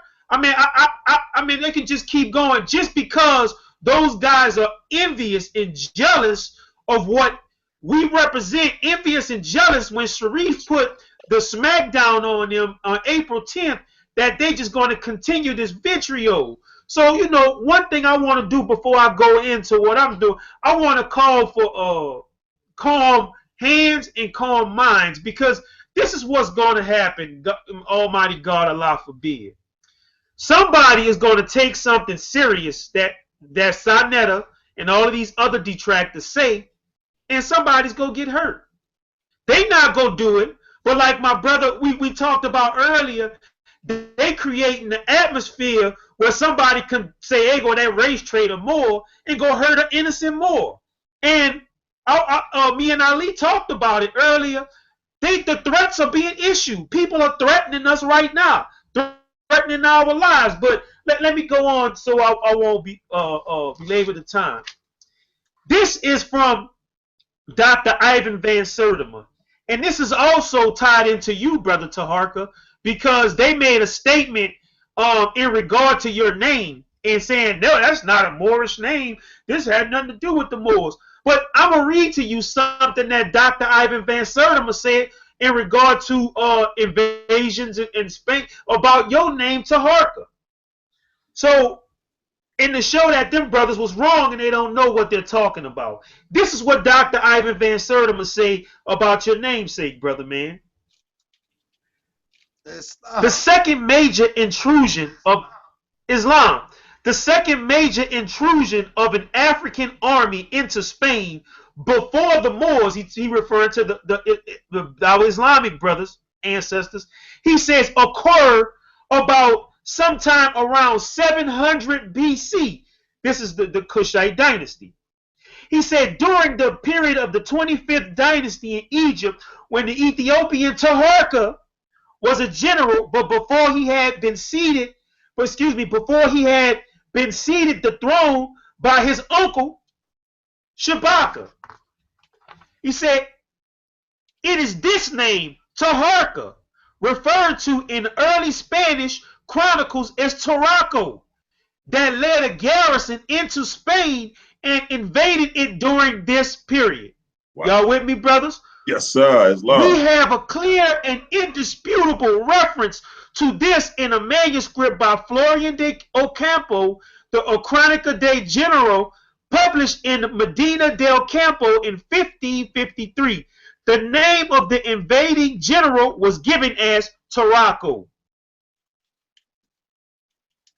He is not only identified as the head of the Ethiopian army, the reference is more specific. It says he was later to become a king of Egypt. The name, the period, the historical fact of his generalship and later kingship of Egypt, his Ethiopian origin, or rather Kushite origin, and the wide-ranging trade and exploration of the Ethiopian in this period all attest to the validity of this reference. But most persuasive of all is the fact that the cartouche of the upper kings, listen, but more persuasive of all is the fact that the cartouches of upper Egyptian kings of this period have been found in Spain. Evidence of such cartouches may be found in the Journal of the Epigraphic Society, Volume 7, number 171, April 1979. The cartouche of Shishonk, a Libyan king, was found in a tomb number 16, El Manukar, Spain. Libyans ruled with the support of the Nubian armies from the 22nd to the 24th dynasty and were overthrown by the Nubians in the 25th dynasty. But let me go on, because it's a lot of stuff that this brother said in this regard. So that was regarding your name, and to show you how Larry was wrong in that regard. But Ivan Van Sertima said the fact that Africans from the north had been intruding southern Europe from very early times should not come as a great surprise. For the straits that separate the two continents can be crossed by the simplest of boats. Then he goes on to say Napoleon remarked that Africa began at the Pyrenees. Many historians, however, make clear-cut distinctions between the early North Africans and the Africans of the Sahara. They contended that the Africans who made contact left their mark on Europe should not be confused with the sub-Saharan African type. This is what the scholars are saying, and Ivan Van Sertima go correct them. He said they see these people as the Euro-Africans, another version of the brown Mediterranean race myth what Brother Sharif was talking about, used to account for the genius of ancient Egypt. Since many North Africans in modern times seem to fit into this theoretical construct, it has worked very well to confuse and confound the definition of their ethnicity. So Larry is using white supremacist, quote unquote, ideology and psychology when refuting the Moors. Basically, this brother Larry is no different than Uncle Ruckus. He's using Uncle Ruckus scholarship. What's that brother name who that racist sellout pastor in Harlem? I think it's Dr. Manning David with David the Atla Manning. Church and the stuff that he says David about men Manning. of African descent. Yep, David Larry Manning. is making the same conclusions. Basically, he's a Black Power, Reverend Manning, Uncle Ruckus. So let me go ahead more and continue with this. He's Uncle Ruckus knowledge. Since many excuse me, I'm gonna go down a little bit. Some of our contributors, although well grounded in their particular areas of expertise, are vague about the origins of North African tribes and the complex of historical factors that have transformed the cultural and the physical configuration of these people. So Ivan Van Sertima says, this has compelled me, meaning Dr. Van Sertima, to use my editorial mandate and overview to bring what I hope is a more decisive clarity to the matter. The people whom the classical Greek and Roman scholars call Berbers, remember, he talked about the Berbers was these mixed white people or whatever he wanted to call them, to discount that we, in fact, were the Berbers. He said the people whom the classical Greeks and Romans called the Berbers were mainly black and affiliated with then contemporary peoples of the East African area. I want to make a interjection real quick for my Moorish brothers and sisters. We use the word black because these are in the historical records that we use to prove our point. So bear with us in patience and please don't cringe in that regard. And the brother goes on to say the word Berber was used, in fact, to refer to people of the Red Sea area in Africa as well as North Africans. It was an ancient belief that the nomads dwelling in the deserts of Arabia were the same people whose ancestors in earlier times roamed the deserts of East Africa. So Van Sertima is saying that all these people are the same and they are people. It was such populations that largely comprised the Moorish people. Moors from the Greek Moraz, Roman equals Moraz equals dark. Then the brother goes on to say, however, the inhabitants of present-day North Africa are considered ethnically and culturally distinct from the people dwelling south of the Sahara. Listen to this. This is only so today because the considerable influx of European types during the white slave trade, meaning that there was a white slave trade in which the Moors enslaved the Europeans. The white slave trade and their latter movement in positions of dominance after the defeat of the Moors.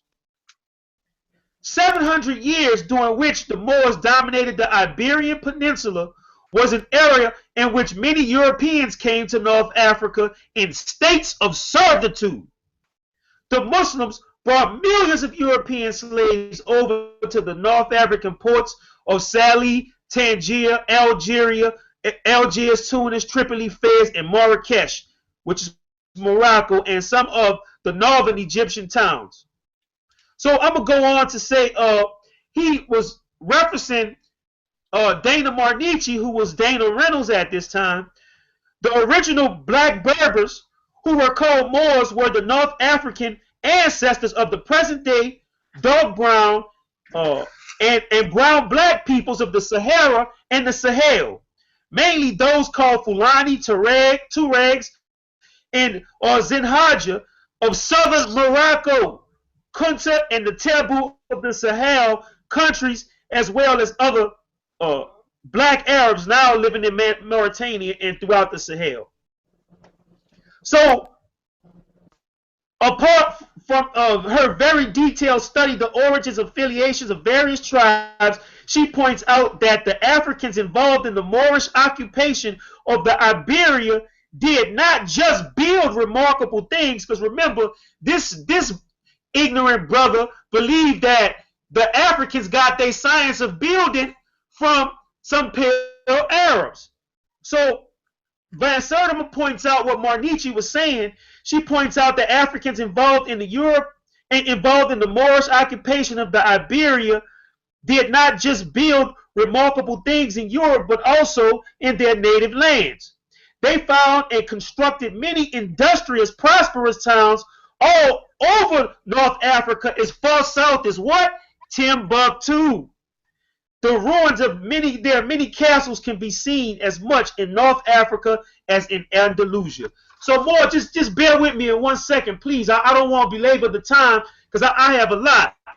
This image right here that you can see here. This is the image, this Africoid image. Don't it look like an Olmec statue? Yes, indeed. No, it's not an Olmec statue. This is the visage, or what the Arabs say is the visage of the prophet Ishmael, that's still carved in the stone in Arabia to this day. This Africoid image. So when we talking about Moors and so-called pre-Islamic Moors and things of that nature, brother man, basically what you talking about is other Africans coming into Africa to proselytize other Africans. And with that being said, Moor, this book I have right here, if you all can see this demonstration, it's called the Unknown Arabs, and it's talking about the ancient history of the original Arabs. So basically, when these people are talking about all of these people coming over into Africa, you're not talking about originally any pale Arabs. This is historical revisionism by people who want to use European psychology against us. So this book by Brother Taharka Bey called The Unknown Arabs, I want to read some things real quick. So I don't want to belabor the time, but basically this brother talks about how the original Arabs was people of African descent. So there's a chapter in here called The Origin of So-Called Black Americans. And the brother goes on to say, the area called West Africa is full of Arabs who started immigrating to the area from the earliest times. El-Ghinani quotes the famous 11th century historian geographer Abdel el-Bekkari as saying the remnants of the Umayyads, the clans of the Quraysh, whom from the Prophet Muhammad descended, who escaped from the Abbasids, the descendants of Abbas, Ibn al-Abdul Muta'alib, the uncle of the Prophet Muhammad, immigrated to the southeastern region of the Lake of Chad and settled there. They found the area agreeable, being far away from the Abbasid danger. We was fighting wars amongst ourselves. We ain't no mystery. Excuse me, brother. This happened in the year 750 AD. Somebody in the chat say, yes, sir. Who authored the book? The book is authored by Taharka Bey. It's called The Unknown Arabs. Yes. But look at this, Moor. Look at this, Moors. He goes on to say, there were also Arabs of Andalusia in southern Spain. The Arabs of Andalusia were the first to be enslaved, going into what Mahdi McCoy L said in this show and in the last show, I believe. The Arabs of Andalusia were the first to be enslaved and taken to America, verifying the Prophet Noble Drew Ali's teachings. And the source that this brother is using is Bidwell Robin, Travelers in Arabia, and the UNESCO's History of Africa, and also Encyclopedia Britannica, Macropedia, and also Basil Davis, Black Mother Africa, The Years of Trial. He goes on to say, the Arabs of Andalusia were the first to be enslaved and taken to America after their defeat in Europe in 1492. Before the Europeans began to capture people from different parts of the area called Africa and take them to America, they took the enslaved Arabs that they already had, meaning the black Arabs, or the Moorish Arabs, if you will, the Arabs that they already had on hand in Spain and Portugal. Y'all remember we lost the war in 1492. Those whom they had enslaved as an act of revenge. Just going back into what you were saying, Brother Taharka, that these people was mad, you know, because of what our people had did, and forced them, and made them rather civilized people when they wasn't civilized before, because they were in the dark ages. So he said those whom they had enslaved as an act of revenge after gaining victory over them in the 15th century AD. The Encyclopedia Britannica says, in Spain and Portugal, slavery continued to exist not only through the period of Arabic or Moorish dominance, but also after their reconquest by the Christians in the 15th century. Naturally, the defeated Muslims were the first to be reduced to slavery. Basil Davison says Portugal was full of Moorish captives, but the market for captives was still a good one. These captives were sent from what? Portugal to America.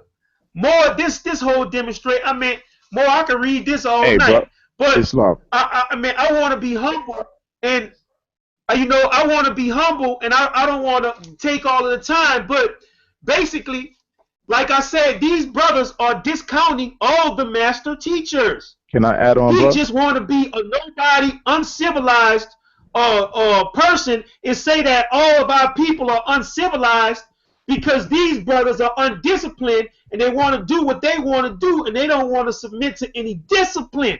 That's why these brothers hate Islam. But this book, which is a classic by Brother J.A. Rogers, Sex and Race. See, this is what we talking, and Wesley Muhammad demonstrates on this as well.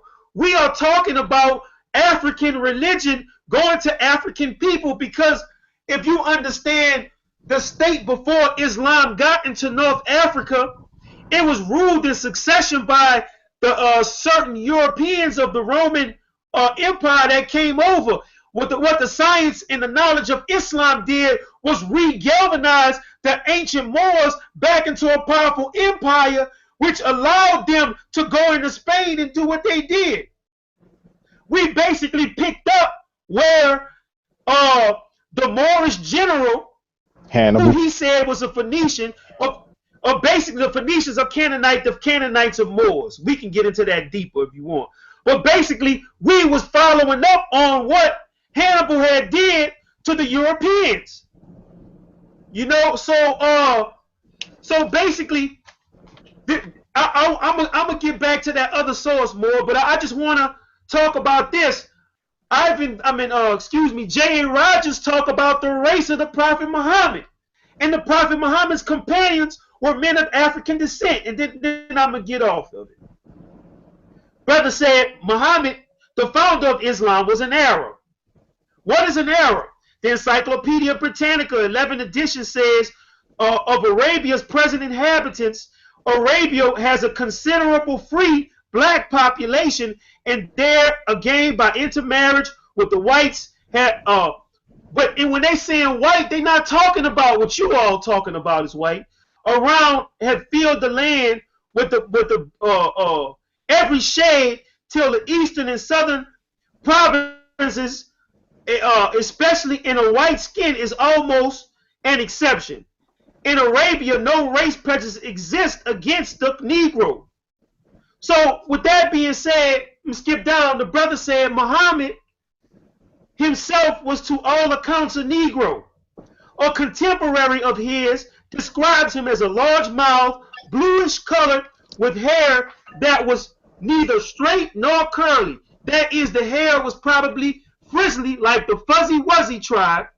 Bluish also happens to be the precise color of certain very Negroid natives of the Sudan. Muhammad's mother was also an African. So more, we could sit up here all day and talk about this demonstration, but the brother wanted to know that book again. This is the book right here. You can see it, The Unknown Arabs. Look it up. We got, and let me go back to the prophet's words, because we are Moorish Americans and members of the Moorish Science Temple of America, and then I'm going to get off of it more. Noble Drew Ali knew about all of the racial transgressions, or rather not racial, but the transgression from our ancestors' divine creeds and principles. And that's what caused all of this stuff. That's what caused the wars. That's what caused our expulsion, is because we chased after the ideals of the gods of Europe. We became decadent.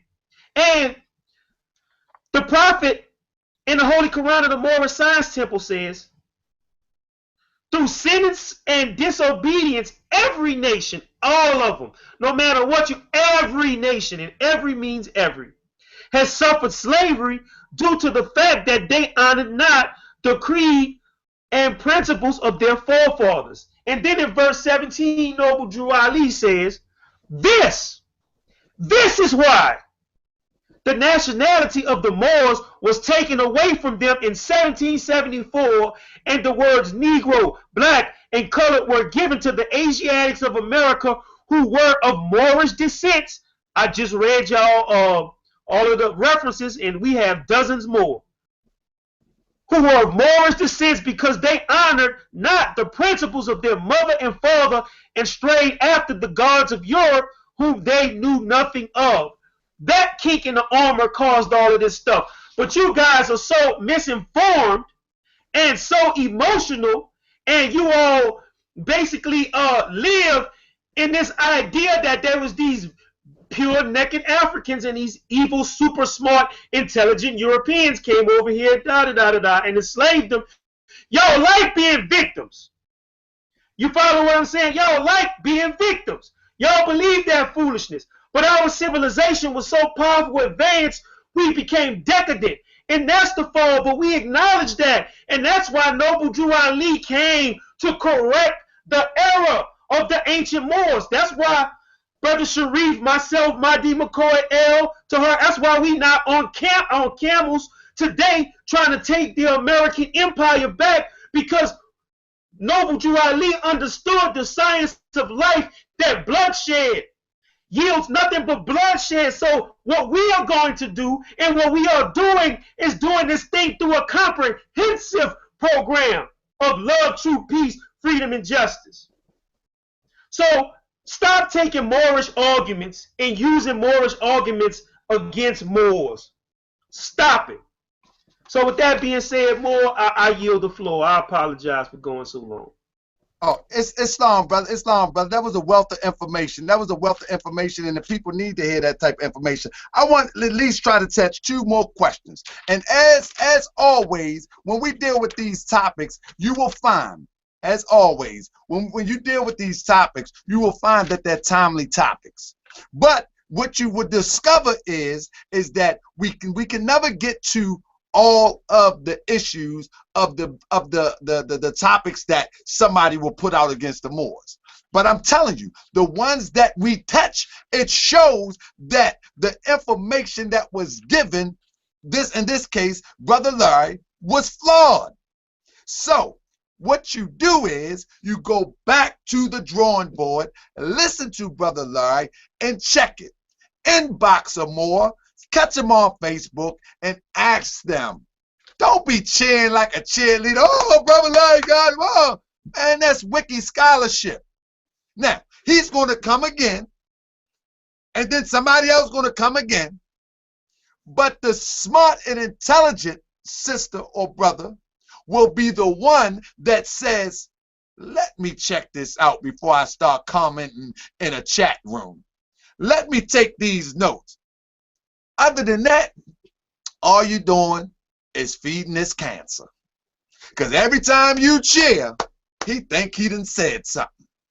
Take the information word for word. If you can write fast enough, pause the YouTube feed, whatever. Take it down. Put it in your Google search. And use that brain that's not fleshly. Think hard and deep. And you'll see a lot of that stuff don't make sense. Which brings me to my next to the last question. The brother said this, that there was no ancient kingdom of Mauritania. Now, we know that that's common information. I said something to him. He said, well, who are the Moors? Where do the Moors come from? I said, the Moors, they come from the region where Morocco is. I said they come from where you see Morocco. That's where the Moors are known to come from. I said, but now before it was Morocco, it was the ancient land of Mauritania. I said, not the Mauritania that you know today. I said, the ancient land of Mauritania. He said, what? Ha ha ha ha ha!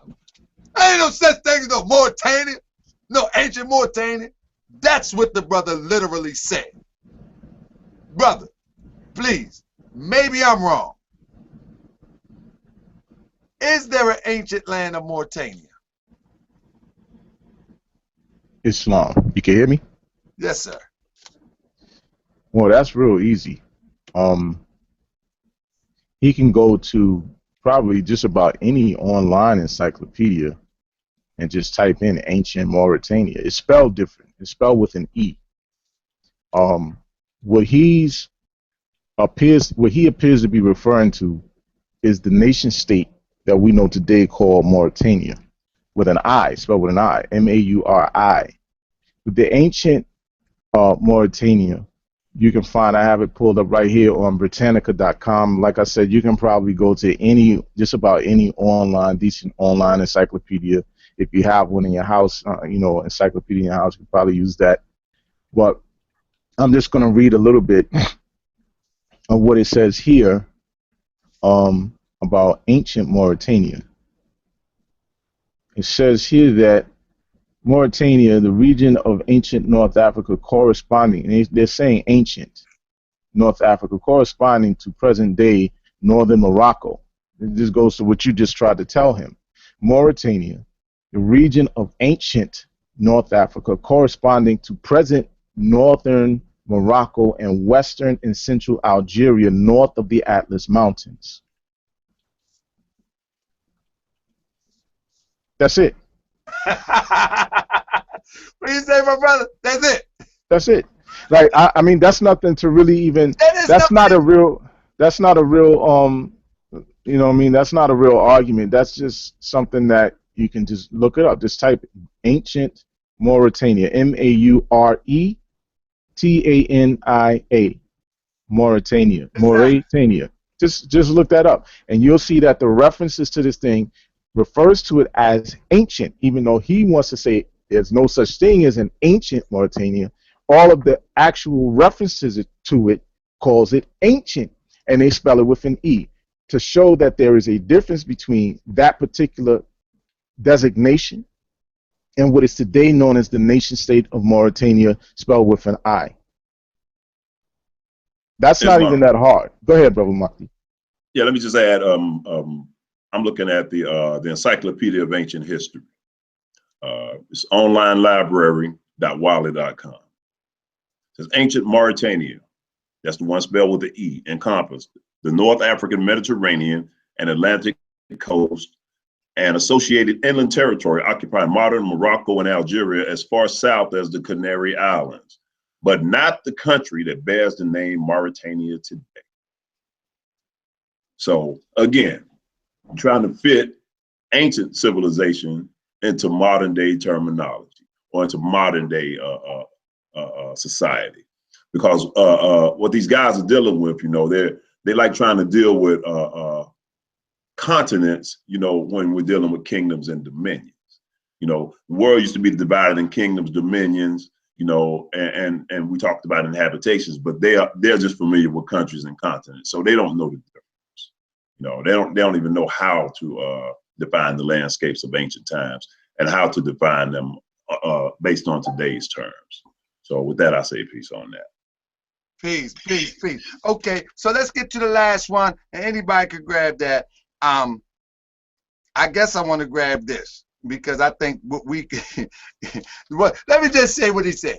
He said that black and white are legal statuses. He got that from the Federal Census Bureau. No, he got that from Taharka Bey. Go ahead. He got that from the, but he did say something about the Federal Census Bureau. He said that. He tried to use the census to qualify the point.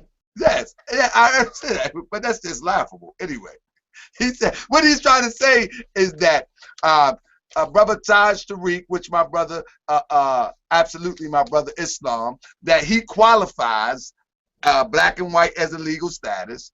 And also the Federal Census Bureau also qualifies that. So it's fact. That's what he said. We're not going to touch it. Look. Go ahead, brother. Go ahead. You good. Federal Directive 15. Federal Directive 15, where the federal government puts out a disclaimer about those particular social classifications. They make it very clear for the people who are reading the information to understand that those social classifications are neither scientific or anthropological in nature. That's right. And you know what? You actually can find that on Wiki too. They actually have that on Wiki. Yes. They really do. Further, when you're filling out census forms, there is no law that says that you have to identify by any of the racial or ethnic classifications they have on those forms. People actually write in on those forms what they want to be known as. This goes to show you that there is no law that governs these things as legal statuses. They're not legal statuses. They are social classifications, and they say they use that stuff for the purpose of collecting data on the federal level. There is no law. There is no law that says that you have to identify as a black person. There is no law that says that you have to identify as a white person or any other colorized European concocted classification. There is no law. And if he thinks that these things are legal statuses, what he has to do at this point is provide the law that says that these racial classifications are in fact legal statuses. But don't go back into the 1700s and the 1600s. I'm talking about current law right now. Just like you mentioned the census, find the body of law within the United States that says that these colorized racial classifications, they're not statuses, classifications are actual legal statuses. Show and prove. Right. Brother Ali, Right. to your point, that those are social statuses, or rather social classifications as opposed to legal statuses. So many people wrote in the term Negro on the census form that they added it back to the census form.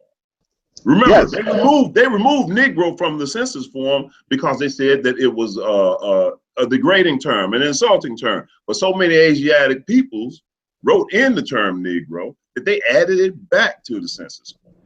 So Brother, there were people. It's simply a classification of what the people want to be called. Right. There were people who wrote in almond. There were people who wrote in ebony. There were people who wrote in ivory. People were writing in all kinds of things. There were Moors who even put on there that they were Moors. There were people who wrote in brown. I'm not black, I'm brown. People write in all kinds of things.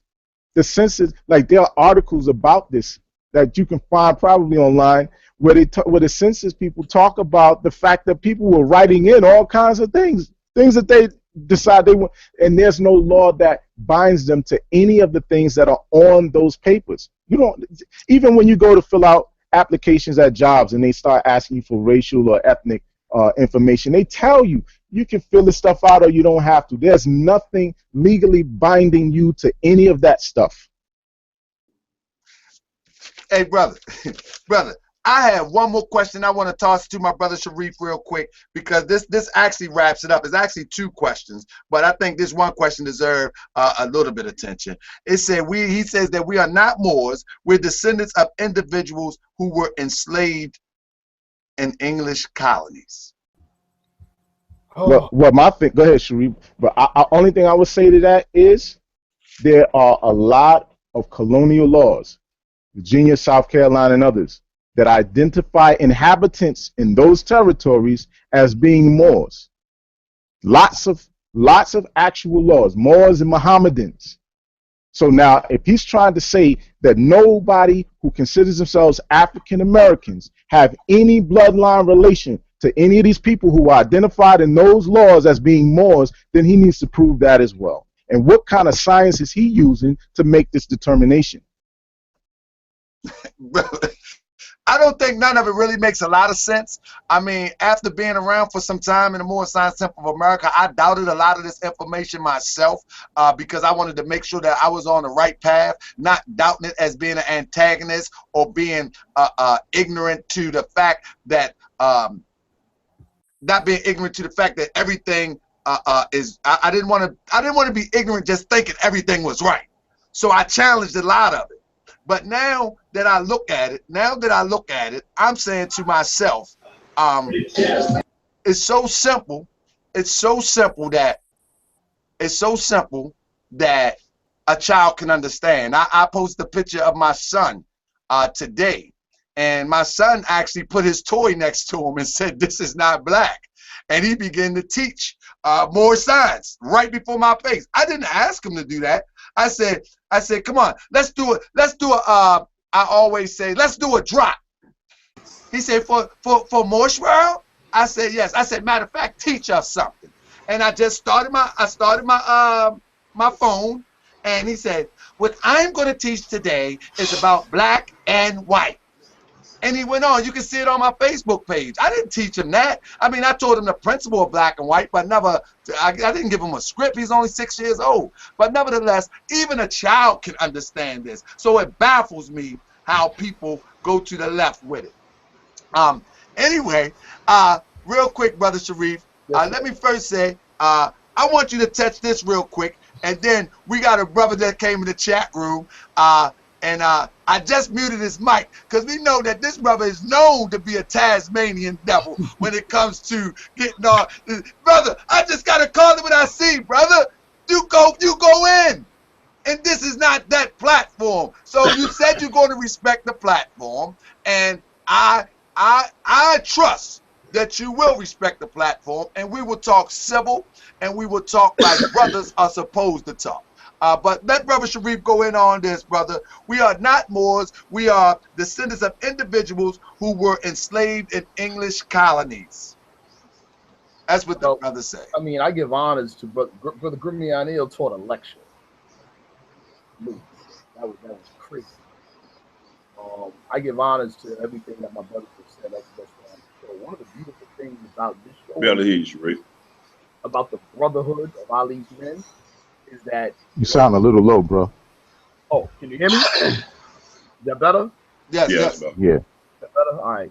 One of the beautiful things about Ali's men, man, is that everybody, we're we know that man is not the body, the soul, man, the spirit, part of Allah. So there's certain thoughts that are good and there's certain thoughts that are evil, and when those evil thoughts manifest, we call that the lowest self or the devil. You know what I'm saying? And so we fashion ourselves as demon killers. Demons within ourselves and within others. And my brothers can kill with the best. That's just what it is. I love this. I don't got to talk so much. That being said, the whole thing of, for anyone to say, we're not Moors, okay, that's fine. I can, that's just a matter of understanding and a little bit of study, But to say we are individuals that were enslaved by English colonists, to say that is to say we are not deserving of civilization. We are not deserving of even being connected to our glorious past. We are literally doing the disenfranchisement job that the Europeans did on us starting in 1441 with the papal bull Ilias. That's right. We're doing the job for him when we say those types of things. That's like, what was it? In School Days, I'm taking it back. Some of y'all might be too young for this. But in the movie School Days, in the restaurant, where Larry Fishburne's character and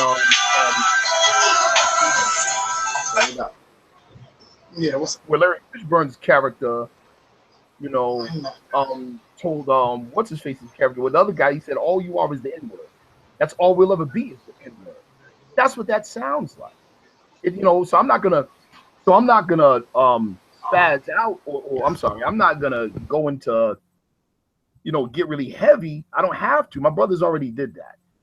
There is so much history, so much research connecting our people here in America to the Moorish identity. And that's, here we go. That's another thing too I want to touch on. When we say Moorish American, we're talking about a particular type of identity. You may be a father. That's a type of identity that extends only to your children. When you go to the job, they don't call you dad. There are different types of identity. You understand? Yes, sir. So when we say national identity, we say nationality because our people largely don't understand or know what it is because they've been separated from it. They bounce right back to race, tribalism, and ethnicity. So then they ask questions that aren't even related to the topic. Well, what tribe, where's the Moor tribe? What kind of crazy question is that? When we say and repeat that Moorish is a national identity. Here, again, now, and again, this is an example dealing with the psychology and dealing with the way of thinking. You've got Sicilian, Neapolitan, Calabrese. What are these? Italian. These are ethnicities under the umbrella of national identity called what? Italian. Yes, sir. They don't argue. They say, I'm Calabrese. They're not going to say, oh, well, you can't be Italian because you're Calabrese. Are you serious? You see what I'm saying? So why would we argue when we say all of our people under the national identity are Moorish, regardless to what your DNA says about tribal affiliation? The only reason you would even argue is because you're ignorant of national identity. And honestly and sadly, that is the predominant way people identify in the world today. Yes, sir. Islam, Miles. So with that, I want to say this. We're going to close out in a few minutes. But let me say this. Let me give my brother a proper introduction. First and foremost, as you see me go toe-to-toe with my brother Saneter lately, as of late, you see me. I'm about to unmute the brother. As you see me go toe-to-toe with the brother as of... Hold on. Let me get my brother in here.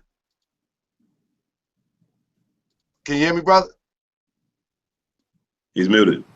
Okay, there you go. Okay. All right, this is what it is. As you see me go toe-to-toe with my brother as of late, it's not a secret in the Moorish circles of Ali's men, as well as Moorish Science Temple of America, that actually this brother is my inspiration or was my inspiration to do what I'm doing. There is no secret to that. Matter of fact, if he check his text messages on Facebook maybe 2 or 3 years ago, I actually sent them, and the reason why I just remember that is because I was trying to send him the link and I looked at his Facebook thing and I was like, wow, I remember that. It was like 3 years ago. I was like, brother, do you have any posters that I can post up on my wall about, I don't know what channel he had then, it was Saneter TV or something like that. But let me tell you, at that time, the brother was posting a lot of videos. Ivan Van Sertima, I can't think of the other brother, the brother that used to go to commit all the time, and he'd take the trip, Quasi. I think his name is Quasi. He used to post all these videos. And I remember one video that he was talking about where Quasi was like, why are you posting my video? He said, this is for the people. And I was happy because if it wasn't for him posting it, I wouldn't have seen it. So I was happy that he was fighting Quasi about that. Now, all the bootleg and all that wasn't my argument. My thing is that he was actually posting Dr. Ben videos. He was posting all of this stuff. This was before the debates and all of that came. Only debates he was posting was Dr. Ben against the European, John Henry Clark against the European, whatever. This was powerful information. And I would go home every day. Matter of fact, I gave him a drop a few years ago when I went up to Baltimore with when I went up to New York for the first time. And I say, brother, when I get off of work, I go to get my information from Saneter TV. You know, so don't think for a second that this brother is not a pillar in the community as it relates to getting information to the people. The problem comes when we butt heads too much. The problem comes when the confusion comes. Now, let me say this. I know in more circles, I'm going to get a lot of flack on Facebook tomorrow. You trust me on this one. Why you let him on that? Why you do that?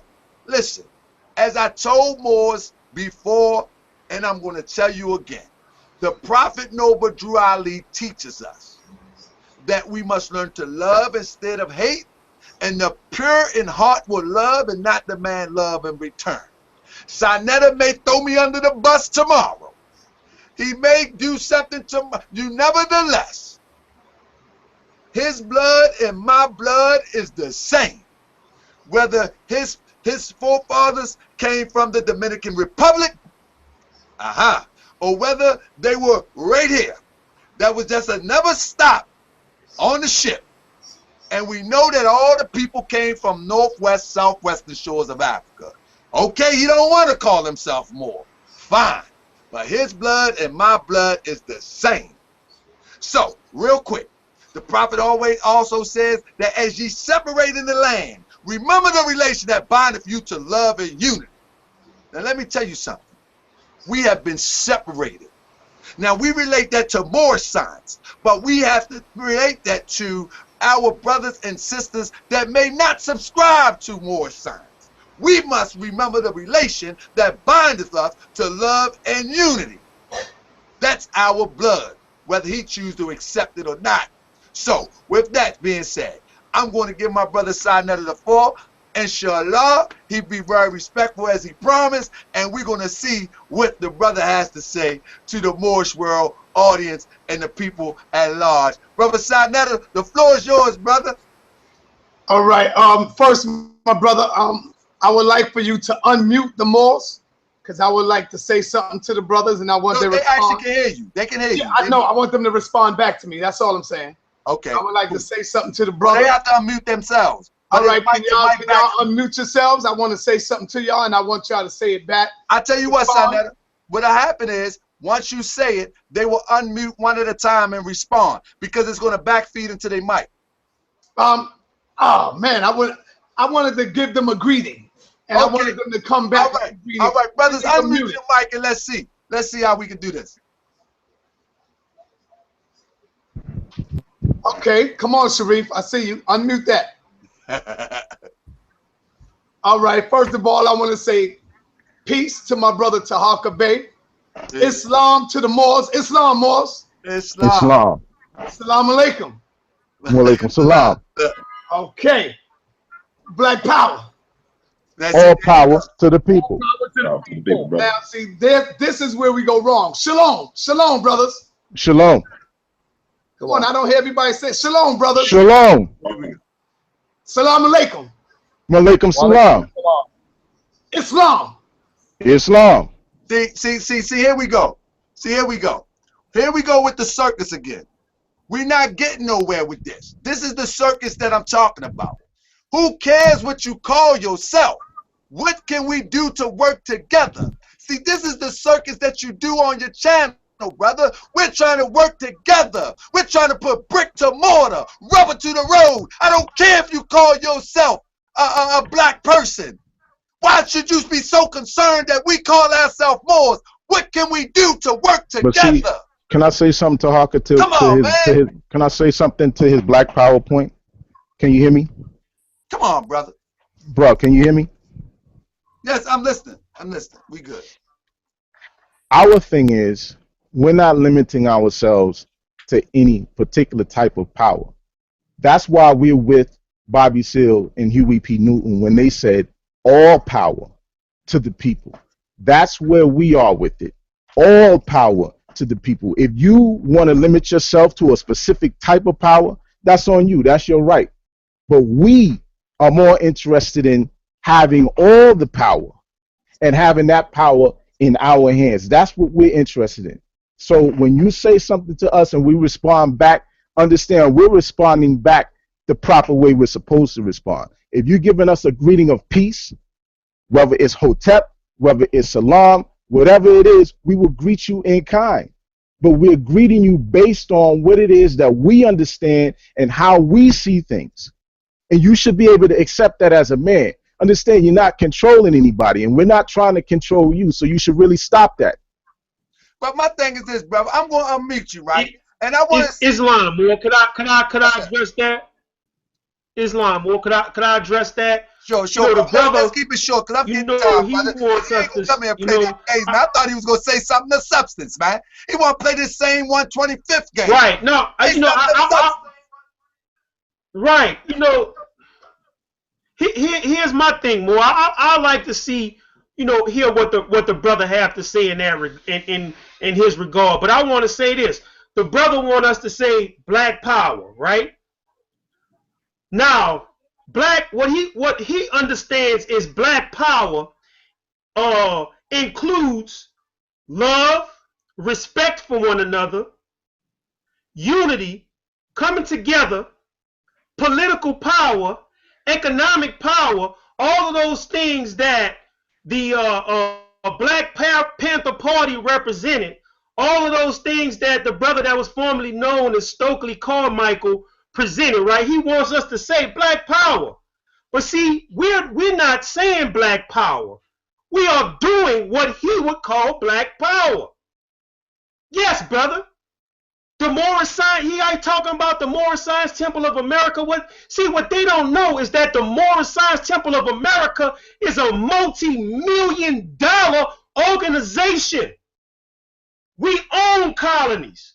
We own timber. We sell timber. You understand? So those things, brother Saneter, that you are talking about, that is inculcated in the term Black Power, we are doing those things. The Nation of Islam is doing those things. Other organizations are doing those things. But we have a philosophical difference that we have an opinion about that terminology in which we call black. So you should respect that. But we are doing those things. We're working to uplift the people. You have yet to see, to show where Noble Drew Ali or any Moorish Science Temple of America actually hurt people of African descent in this country. I'm sorry, more people. Well, listen, brother. Well, listen, I mean, you know, if you tell me Islam and I say Islam back, Islam means peace, brother. If you say shalom to me, brother, and I say shalom back, shalom means peace. If you say assalamu alaikum, I say wa alaikum assalam, you're saying peace be unto you, brother. I'm saying peace be unto you. You know, so when you come at it, you try to throw Black Power in there with that. Black Power, what does Black Power mean? I mean, look, you're going to give it your own definition, or you're going to tell us a book definition? I mean, what does it mean? What's the etymology of it, since people like to talk about etymology all the time? I think the thing is, man, that I thought my brother was going to come in here and say something constructive, but he came with this same silly argument all the time. The same 125th Street little street antics. So here we go again, brother, and we gonna close up. But hopefully you say something constructive, man. We trying to work together, man. We not trying to work separate. Separate is what got us in this condition. We have to work together, and you can call yourself whatever you want. We don't. Who would come up to you that's been be in the right mind and say, "Well, you won't say Islam? Well, see, you hate Moors." I could care less if you say Islam. You know what? I work with people every day that will not say Islam, and they subscribe to Islam. Don't bother me one bit. How can we work together to make a common to meet a common goal? You get some work done for me, I get that bread from you, and then we separate and part ways. How can we work together, brother? That's what we working towards. But I'm going to go ahead and mute your mic, and I want to see how we can work together, if you don't mind. Or you can do your Black Power circus sideshow, and we just get up out of here. Let's go. I'm trying to mute you. Let me see. I got you, brother. Don't panic. All right, there we go, brother. Now stop the sideshow, brother. You my brother. What did you come on Moorish World for in the true sense? In the true sense. Can I talk over 5 seconds this time? Because brother, if you stop playing the 125, we see all those antics. Look at you. Can I talk or you? Yes, come on, brother. Come on, brother. Soon as I spoke for 5 seconds, you muted me. What is the Moors afraid of? I got 1, 2, 3, 4, 5 of Ali's men in the building. This is no circus show. You making it a circus show. I spoke for 5 seconds, and you got so scared that you had to mute me, brother. And all I did was give you a greeting. But see, if we can respect your greeting, that's the point that I was trying to make. We would like for you, brothers, to also respect our greeting.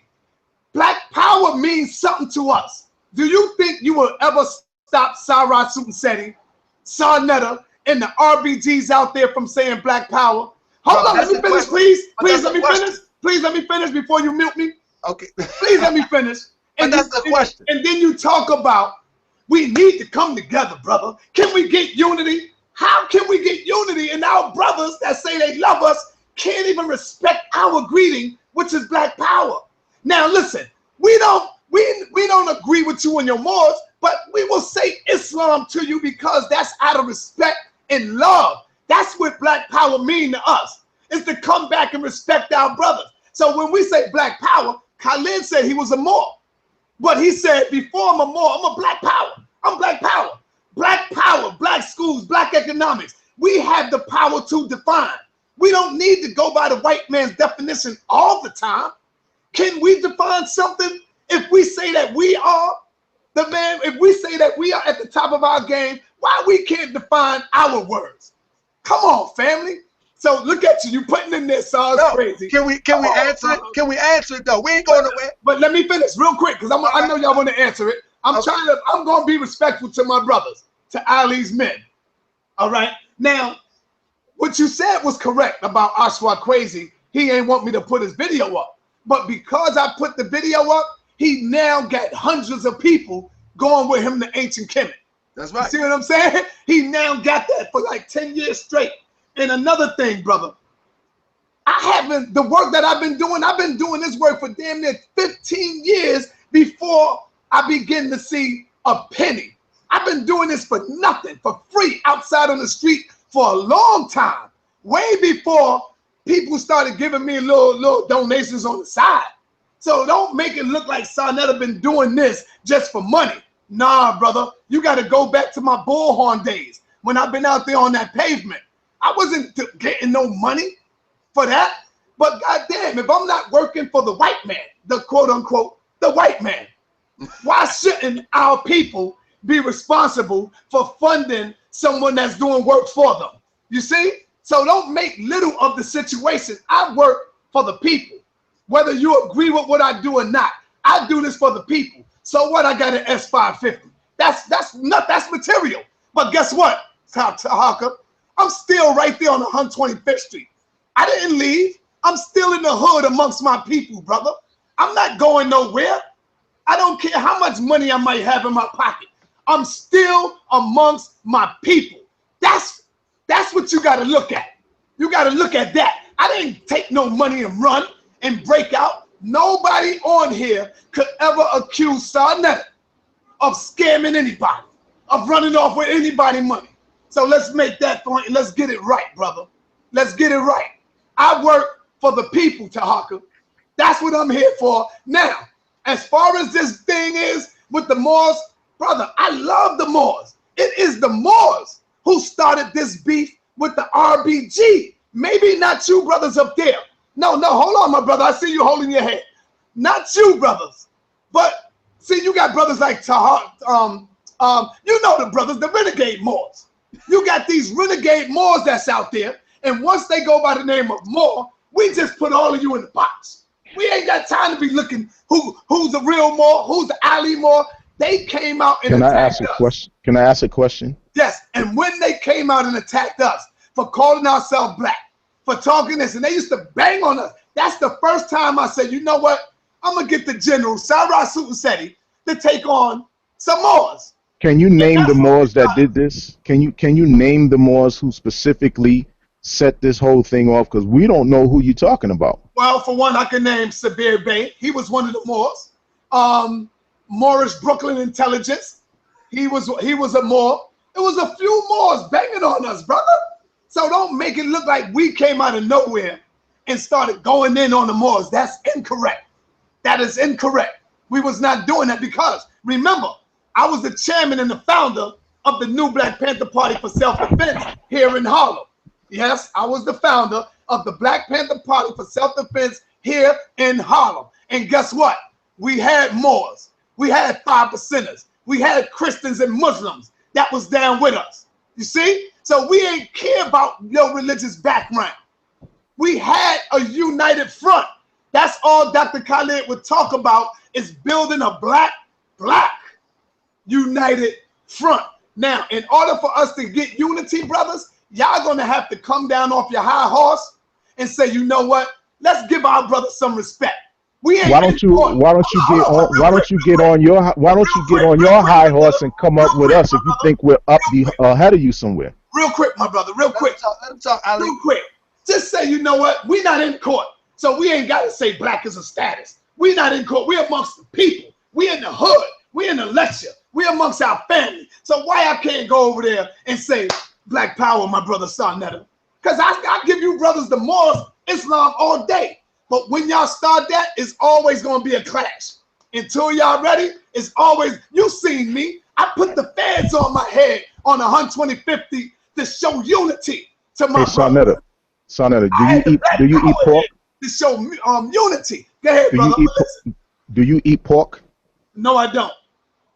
So let me ask you this. If a Christian wanted to unify with you and knowing how you feel about not eating pork and said, you know, listen, most of us Christians eat pork, brother. If you want to unify with us, you need to come down off your high horse and eat and partake in this pork.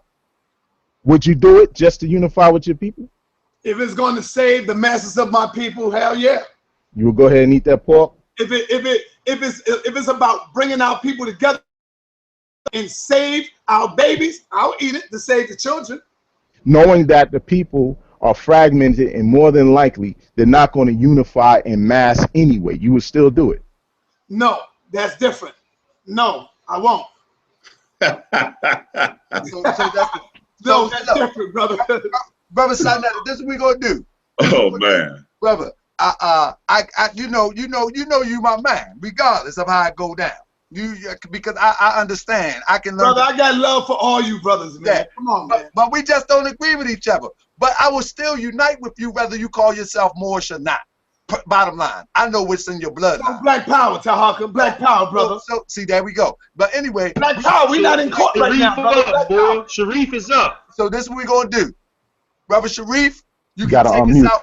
You can take us out, my brother, and we're gonna move from there. But let me say this real quick: yelling black power, Moorish power, or any of those things are not going to take us to the next level as it relates to having real power in our city, in our state, in our country, and in the world. Brother Sharif, you can take it away, brother. Man, I'm gonna be really brief. I gotta go pick my wife up for work. Here it is. You know, black power, if you want to call it black power, and if we're describing black power as all power to our people, black power ain't something you say. Black power is something you do. You know what I mean? So black power in that respect would be us breaking bread together, where we walk to the table together, make an arrangement, and walk away with money in our pocket based on our arrangement. That's power. You see what I'm saying? Raising my fist and yelling loud and don't got nothing in it afterwards ain't no kind of power for nobody.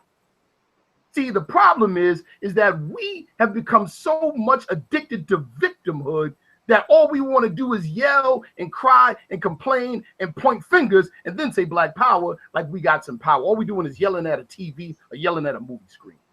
And that's just the truth. You know what I'm saying? If we're about some real power, then let's get behind the table or in front of the table in front of each other, out of the camera, and produce something. My brother Ali, Snow Bay said it best. Unity, when it comes to different groups, whether we're the same race, whether we're the same ethnicity, whether we're the same nationality, whether we're the same religion, it doesn't matter. Unity between different groups comes in two ways: economics and politics. Why? Because economics improves quality of life. Politics improves quality of life. Period. You don't gotta believe the way I believe. It's just, this is common sense. The problem with a lot of people yelling black power and yelling unity is they don't know what either one is. Oh, hold up, Sharif, and don't forget, Sharif, a lot of people saying Islam don't really live by Islam either. Don't forget that. Don't forget that. Now I get interrupted. Well, let me continue. A lot of people, let me repeat myself. A lot of people who say black power and say unity don't know what either one is. And that's Islam. Thank you. That's not a slight on those people. That's just stating the fact. They don't know what it is. And I agree. Many of our people don't know what it is either. I agree. So what we need is a commonality of understanding of what it is. And the fact of the matter is if you ain't got no money in your pocket and if you can't come together and make money together, you don't got no power. Not collectively. You know what I'm saying? If we can't come together and improve our condition or do what we need to do in society to improve our condition, then we don't got no political power. It's just the bottom line. That's just what it is. So we all, not just the people who call themselves black, but brother, you're right. Some of the people that call themselves Muslims, some of the people that call themselves Moorish Americans have to understand or get an understanding of what unity is, what functional unity is, and what power is. And with that, I'm gonna say peace. Peace. And before Islam, more. Hold on 1 second, my brother. It's 10:53. We're gonna have 7 minutes, brother. Don't be too long. I'm a little bit hungry. But I want to say this before you do go. Brother Saneter asked me, he said, well, can you come on my platform tomorrow? I declined due to the fact that during the rant or the conversation that me and Brother Larry had, he stated, we will come on your platform. Then he stated, Larry will come on your platform. I really wanted Larry to come here and stand on what he said. I didn't want Larry to have the chance to Monday night quarterback. That's why at first I wasn't going to do this show. I was going to do another show, and all of y'all know that. Because I didn't want to have the chance to have him piggyback and Monday night quarterback with his Wikipedia scholarship and then try to have the little gang, what they call them in the peanut gang, a peanut gallery, cheering on Wikipedia scholarship. I really wanted him here to just state his claim. I wanted him to state all his claims and we could address it as scholars, men, and whatever. But that didn't happen. So until that happens, because he said some pretty, it's a few other points that we can address. He said some pretty outlandish stuff as it relates to Moors. And I would love for him to stand it. And he's been saying it throughout the years. So if that can't happen, then forget that. You know what I mean? So we'll go on I'll come and talk about something else. But if Larry don't have the testicular fortitude to stand in front of Moors, whom he addressed me in reference to Moors as a whole, guess what? All bets is off. There's no more talk. There's nothing else to talk about. Brother Gorilla L, come on, my brother. Islam, more. Here's the thing. You know, Brother Saneter, you said, you know, all of these great things about coming together and working with the Moors. You follow what I'm saying? Now, with that being said, if you were true to that, brother man, how was it going to serve your purpose for you to use your platform for the last several months, matter of fact, for the last several years, to try to castigate the Moors from the Black Power community?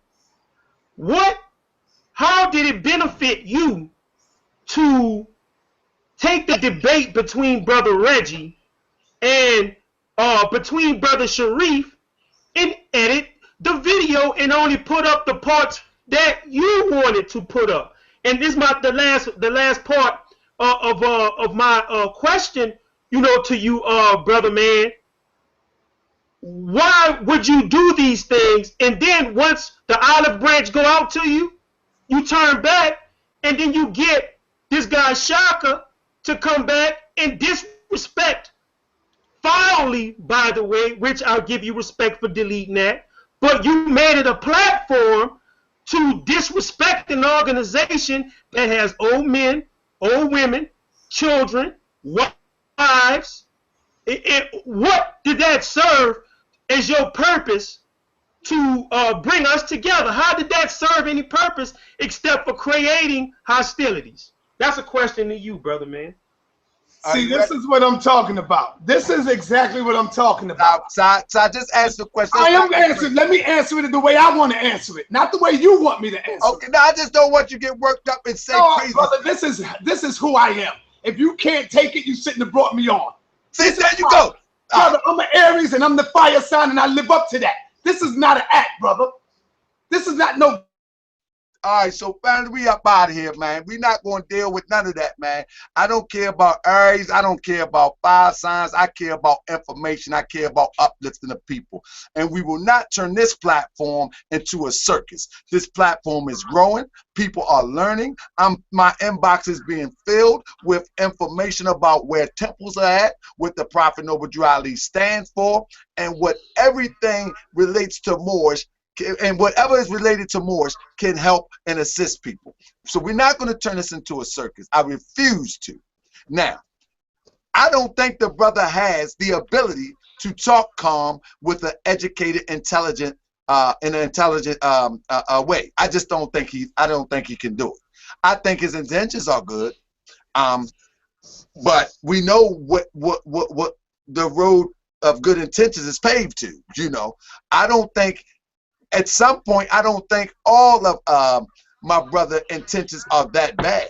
I think that he's stuck, and that's fine. But as we get stuck in our ways, what we need to do is learn to still work together. There's some things about me that I'm stuck in. Let me first apologize. Sometimes I put out flyers or anything on the fly, and I have misspelled words, bad grammar. Let me tell you, I look back at it and be like, whoa, what did I just do? But I try to not allow myself to be stuck. So I talked to my brother Ali Bey today, and I told him, I said, brother, I got to work on that. So if we know that we are stuck in certain areas, like if somebody don't say black power because they're Moorish, we should work on that. You know what I'm saying? We should definitely work on that. But if we can't work on that, then the Moors just going to move forward. And that's all. Any closing words from the panel, my brothers? Islam more. Well, let me just say, first of all, well, as Moors, we understand and know the word, saying the words black power, that's not a plague. It's not going to cause, rain, hail, snow, or earthquakes to fall down on us. If I was in the presence of Assata Shakur, if I was in the presence of Huey P. Newton or Bobby Seale, if I was in the presence of Chairman Fred Hampton, if I was in the presence of Afeni Shakur, and one of them walked up to me and we had a conversation and we talked about the issues and the ideals and the programs that they was doing, and then at the end of the conversation, I said to them Islam. They said Islam back. Then they said to me black power. You know what I would say? Black power. That's what I would say. But I'm not going to be compelled to say black power to somebody who I don't even think is living that ideal. I'm not going to be forced to say anything to anybody. That's like if I didn't believe in religion, and if I didn't believe in saying assalamu alaikum, I wouldn't say it. Bottom line, and I hopefully that you wouldn't try to force me to say it, and that will be the conditions for us to unite upon. Like the example that Ali gave about the pork. The brother said, I don't eat pork. But if it brought about unity, I would eat pork. That means he has no principles, brother. Right. See, you got to have something that you stand for, and you got to have some principle. A unity coming off of you sacrificing yourself and eating something that is bad for you, and sitting around with people eating it, and it's bad for all of you. The unity should be trying to get them to stop eating it. Indeed. Or respecting their right to eat it and them respecting your right not to eat. That's you. Exactly. When you start to respect people, you respect what they stand for, you respect who they are, and you respect what they do. You respect their limitations. Then that's unity. Then you can come together and work on the things that you agree upon. You see, that's what the brother doesn't seem to get. But you know, he is who he is. We are who we are. You know, and you had to close him out, and that's fine because our show was not his show. So the things, the antics, the cursing, the acting a fool, all of that stuff, now we deal with intelligence, brother. You know, this is a platform for intelligence. So, you know, we got our points across tonight. You know, we gave the brother a chance to come on and speak and you know, say something intelligent, and he just wanted to show the world that yeah, the Moors, you know, we can't make them say black power. You know, that's not, you know, that's not anything that is going to unite us. That's not anything that's going to bring us together. We can all stand on the corner yelling black power together, but then at the end of the night, we're all still in that same condition that we were in when we got there. So, you know, with that being said, brother, you know, keep doing the work, keep working hard. You know, all these men, you know, we're all these men, we're all going to support you. We're all going to support our platform, and we're going to keep moving forward. We're not trying to make the whole world Moorish. You know, we're not trying to say that Moorish science is the only science. You know, we respect all Asiatic science. We respect all of our scholars, all of our Asiatic scholars. We read them. I got that book by George G.M. James that I have. He's not proclaiming himself to be a Moor. But I respect him, but I respect his scholarship. He's intelligent. He's wise. He's researched. You know, and it's the same for all of our Asiatic scholars out there. You know, so with that, I'm going to go ahead and end. I'm going to say peace. Peace. Anybody else got anything in closing? It's Islam more. I have something. You know, I have something more. My whole thing is this. You know, I want to say, you know, we gave a more than satisfactory review. I just hope the brother wouldn't have got filed like he was about to probably get filed, because I wanted to ask the brother, you know, the information that we gave, do he believe that that's a satisfactory rebuttal to brother Larry, who gave absolutely no scholarship whatsoever? I mean, he was even wrong on the whole Abdul Rahman Suri thing. Yes, he you know, was. he said that the you know, I'm not gonna get all into it, but he said that Abdul Rahman was freed because of the Sultan of Morocco and the President of the United States. That is not true. It's not true, bro. The doctor that was working with absolutely is not true. Yes, sir.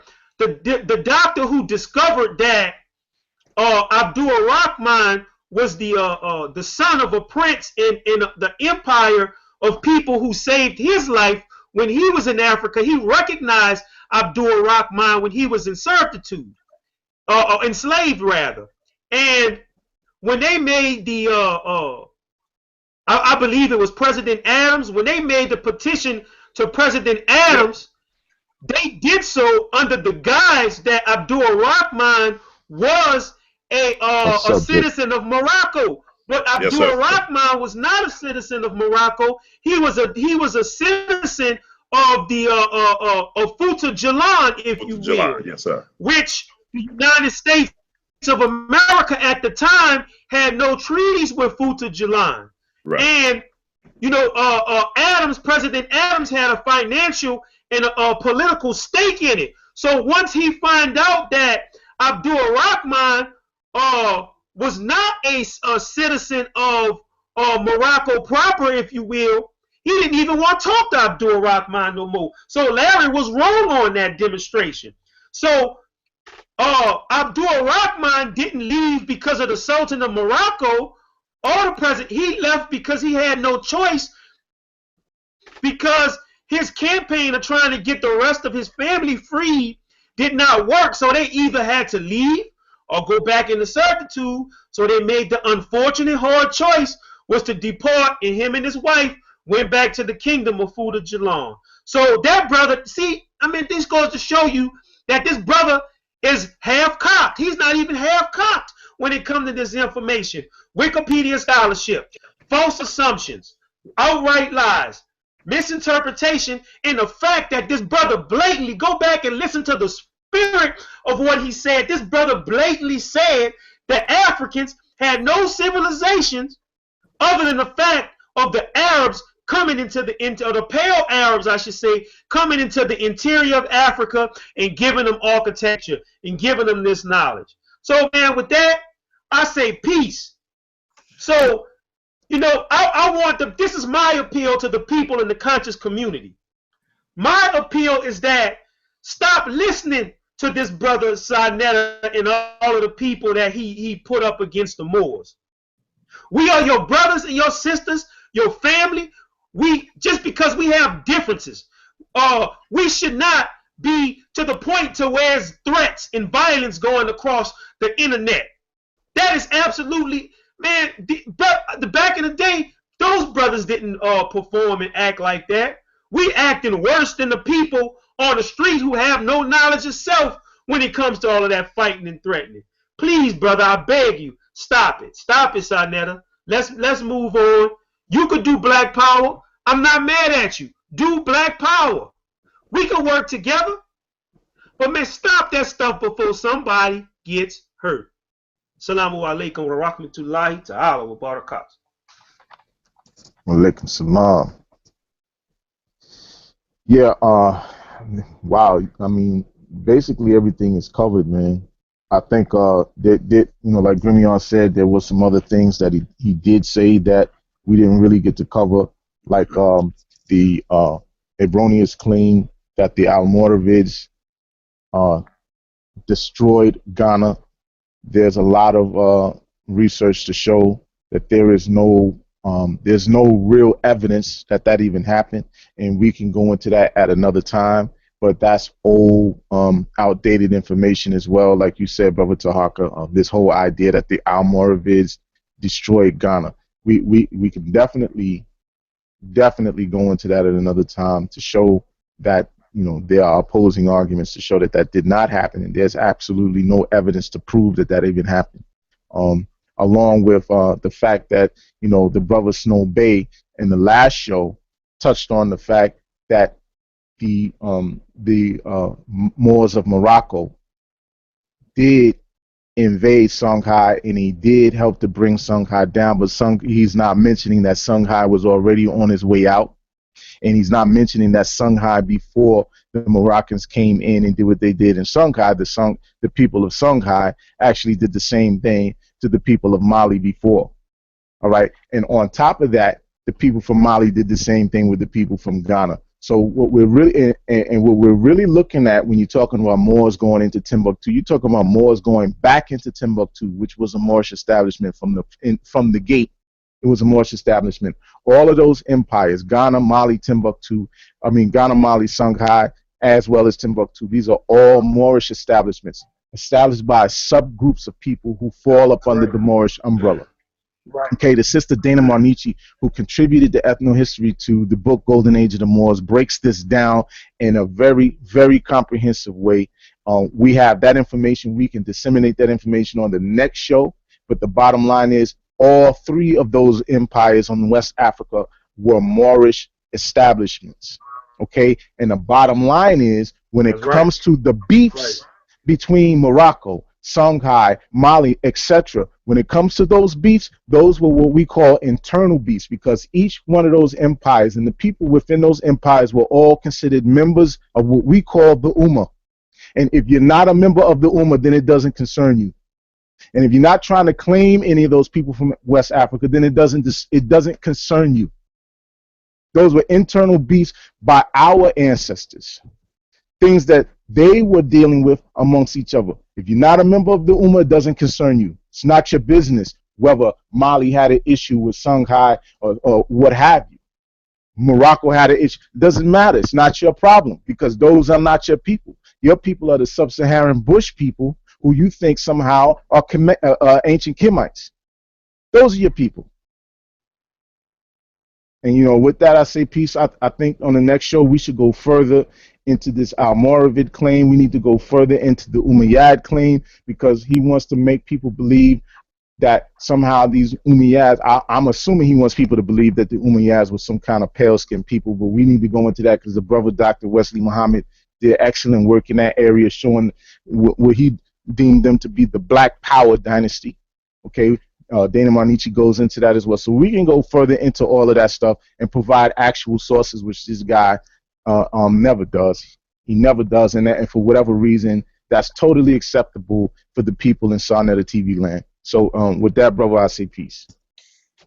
Peace, my brother. And with that, we're going to close out. We went way beyond time. With that, I said peace in Islam. I see y'all on Sunday. I mean, whoa, see what I'm saying? I'm tired. I'm going to see y'all on Wednesday. Brother Saneter, I love you, my brother, without a doubt. But one thing we're not going to do, we are not going to duplicate over here what you do over there. We really want to teach the people. You do provide information, but all information really don't uplift you. So keep doing what you're doing. We're going to keep doing what we're doing. One love, brother. Peace. Hopefully one day soon we can come together and we can build something together. And what I mean build something together, I don't mean building from me saying black power or you saying Islam. I'm talking about rubber to the road, brick to the mortar.